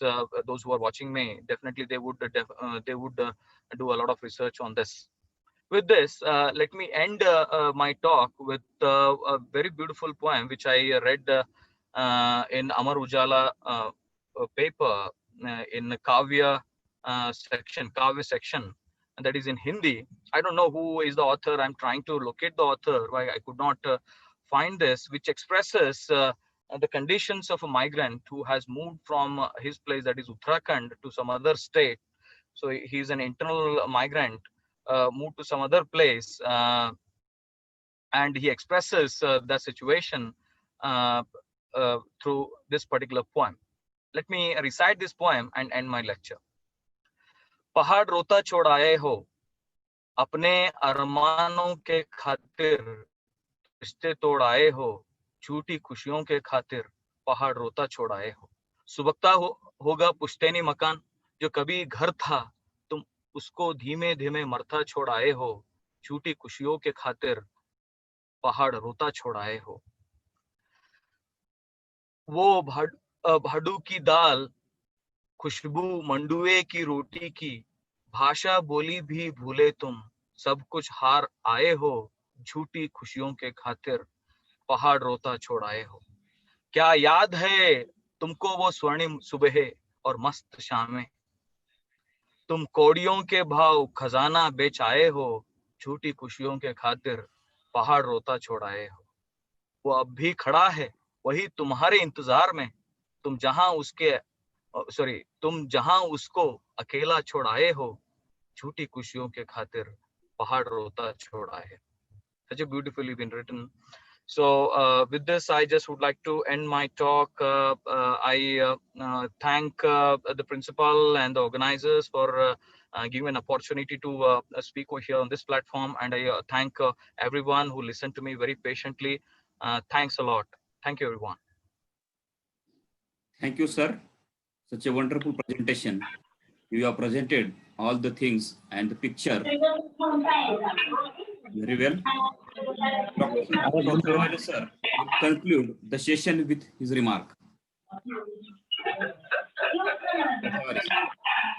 Hello. Hello.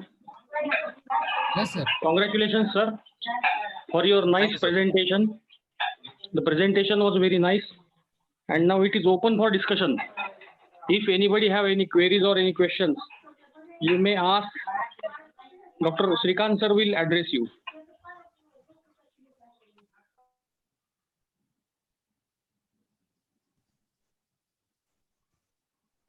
If anybody have questions or queries, please ask.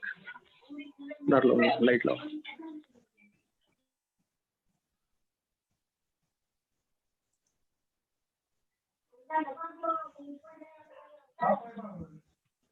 I think there are no questions.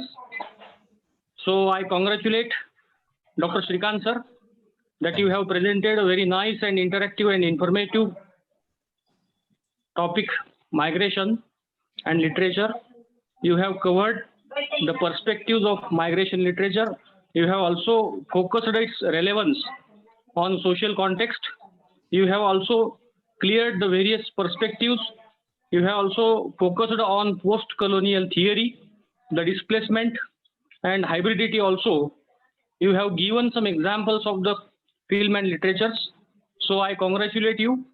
I also take this opportunity to congratulate the host college, Shankarrao Zawale Patil College, Lohara, District Usmanabad. And I also take this opportunity to congratulate the convener of this webinar, the friend of mine, Dr. Sudhir Mungle sir, Dr. Manoj Somoshi sir, for the organization of such a wonderful webinar in the period of this pandemic COVID-19. So congratulations once again all of you, and also congratulations to are due to Dr. Shrikant sir. Over to you, Dr. Somoshi sir. Thank you. Thank you, Dr. Chothawale sir, for sharing the session. Before moving to the valedictory session, it is an important announcement for issuing the certificates. The certificate will be posted on Telegram group and the respective email IDs of the participants. Dear participants, thanks a lot for your response and active participation in this national webinar on migration and literature.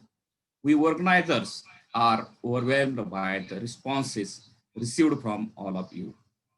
Thanks to this technology also, without which it wouldn't have possible to come together for all these dignitaries, participants in such a huge number of all states, union territories of our country. The link of feedback will be given in the Telegram group. After this announcement, let's begin with the valedictory session. At the outset, I welcome you all once again to the valedictory. First of all, I have to introduce the guest of valedictory, Dr. Sudhir Nikam sir. We are Honorable Dr. Sudhir Nikam sir, Chairman, Board of Studies, Mumbai University, as the guest of honor for valedictory, who will deliver the valedictory address. First of all, I would like to introduce Dr. Nikam sir. Nikam sir is the founder of Higher Education and Research Society, Mumbai. He is the editor of International Journal, and sir has delivered lectures at various UGC Human Resource Development Centers and in various national and international seminars and conferences. Indeed, it's a privilege for us to have sir as the valedictory speaker. Now, I request you to deliver the valedictory address. Dr. Sudhir Nikam, sir.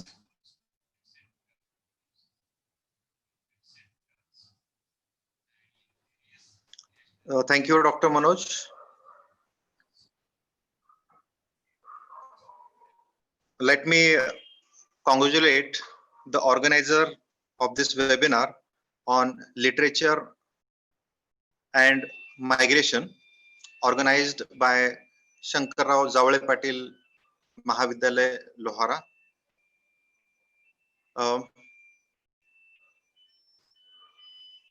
Let me express my sincere thanks to the management of this institution, Honorable Sri Dinkarrao Zawale Patil, President of the management, Sri the Secretary of the management as well, Sri Shesharao Zawale Patil, Principal of the college, Dr. B.B. Mote, the organizer and convener of the webinar, Dr. Manoj Somonshi, and the keynote address and distinguished guests for this webinar. The webinar was inaugurated by my friend Dr. Ambore. In his inaugural speech, he has touched upon various key concepts in the interdisciplinary study of migration as a cultural artifact or cultural phenomena and its relation to literature. He has taken a lot of references.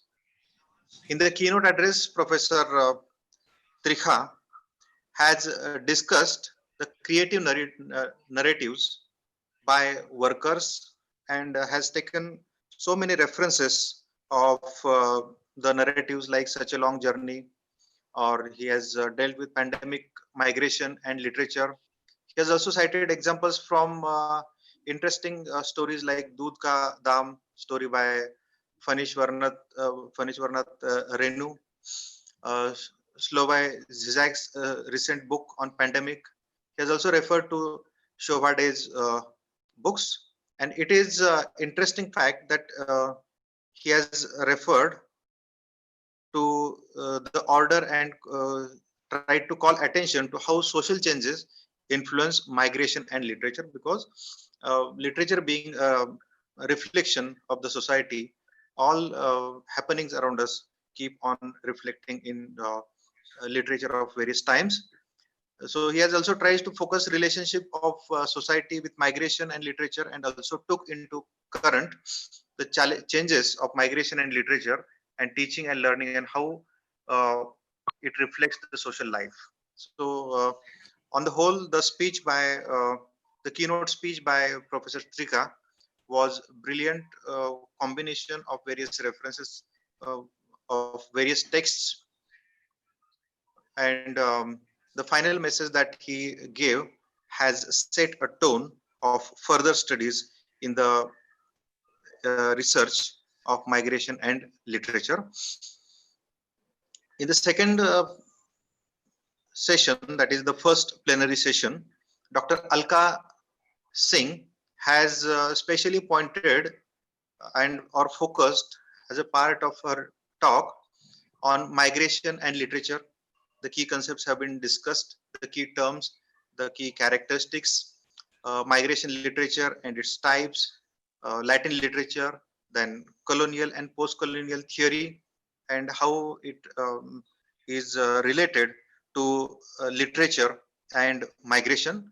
She has also discussed the thematic features of migration literature and Immigration Act. Since she is from National Law University, Lucknow, it is obvious that a person like Dr. Alka Singh, who also teaches to the law students at advanced level, she has referred to certain sections related to Immigration Act and select mini narratives and poems she has dealt with. She has also presented saga in literature and genre concern, and at the end of her presentation, she has made a brilliant interpretation of select mini narratives.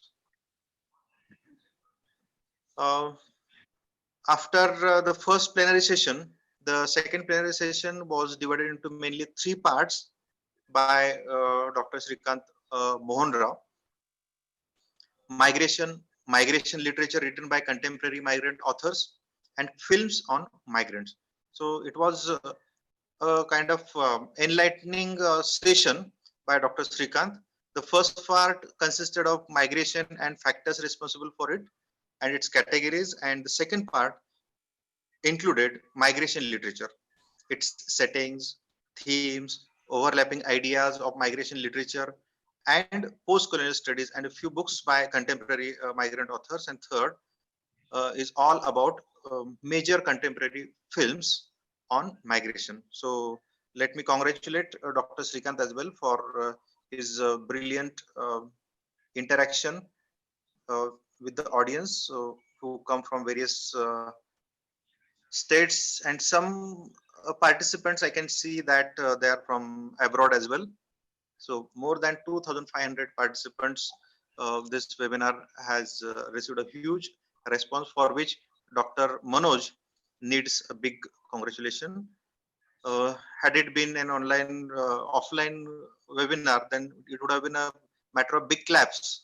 But since it is online webinar, then definitely it is through words that we can appreciate Dr. Manoj for taking huge efforts. He is working since day and night since last 1 month and pursuing the matter further.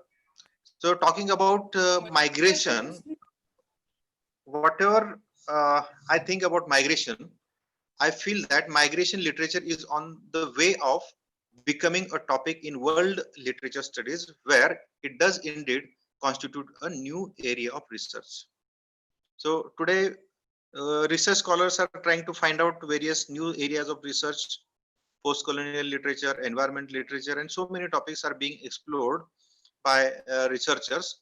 But one of such topics, migration, is of great interest to new researchers, and I am happy to see that many young scholars are taking migration in literature as a serious concern for further research. Since it is an interdisciplinary area, many things have to be adopted as an interdisciplinary approach. Friends, today migration literature is frequently called as new world literature. Why? Because it raises interesting questions concerning the naming of the genre in general. Concerning today's webinar topic, it may be worthwhile to take a closer look at Franco Moretti's world system theory. So this is one of the interesting theory that a new research scholar can explore it further, or David's idea of world literature.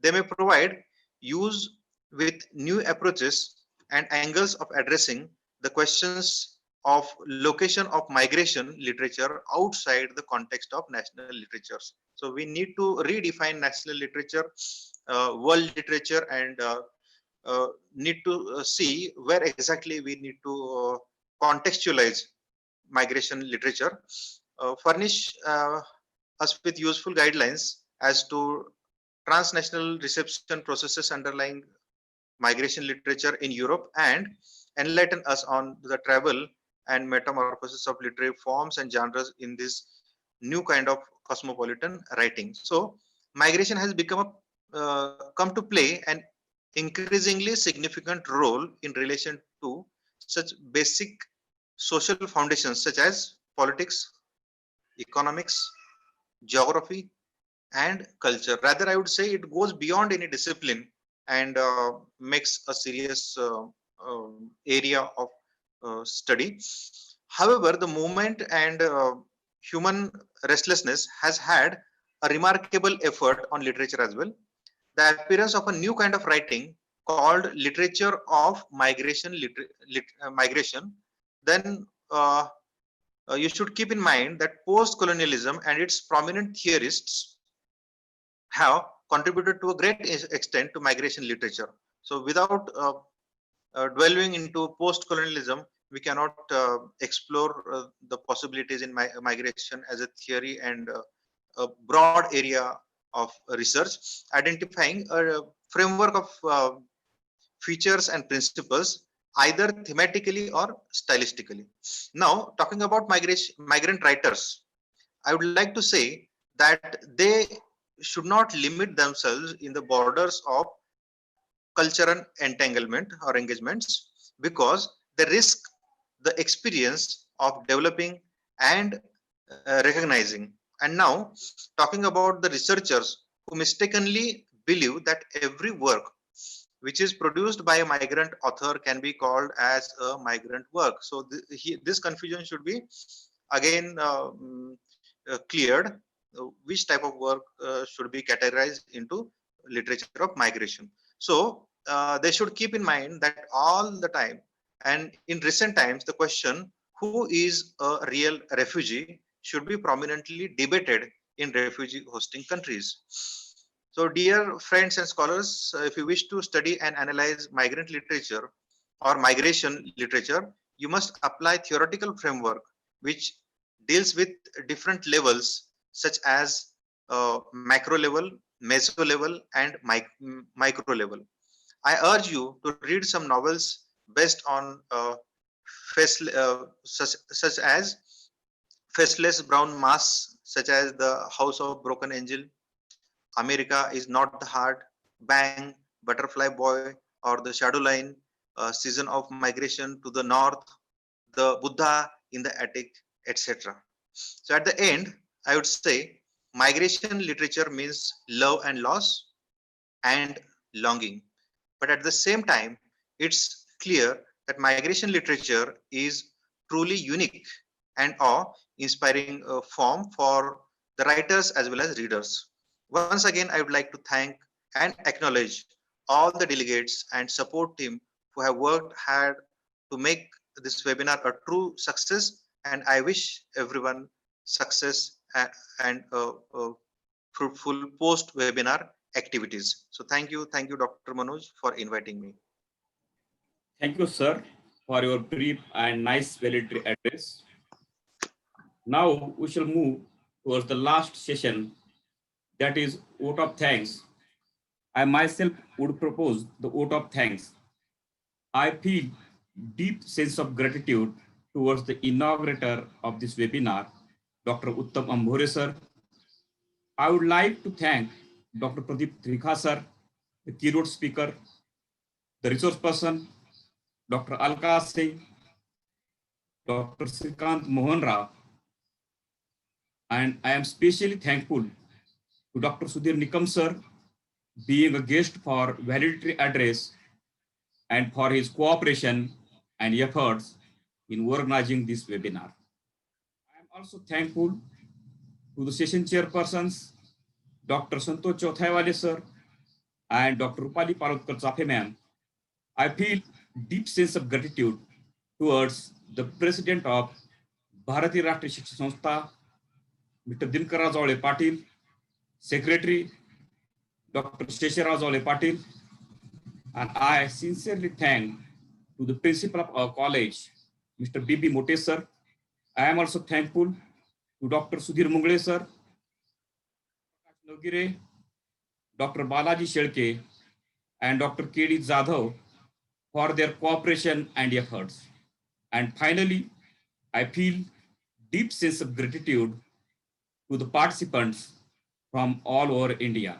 Lastly, I feel deep sense of gratitude to whom they directly or indirectly helped in organizing this webinar. Thank you. The webinar will be end with the national anthem. Dr. Prakash Nogire, sir.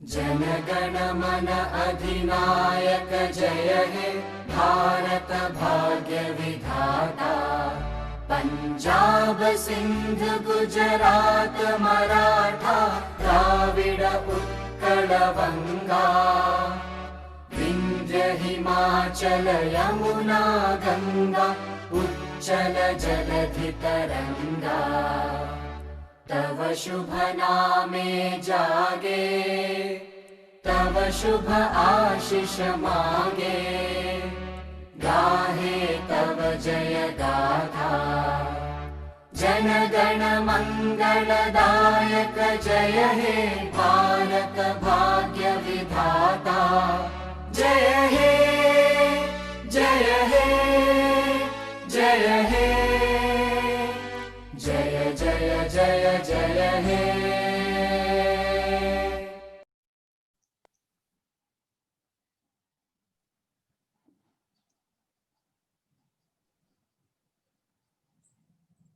In this way, the webinar comes to an end. Thank you, all of you.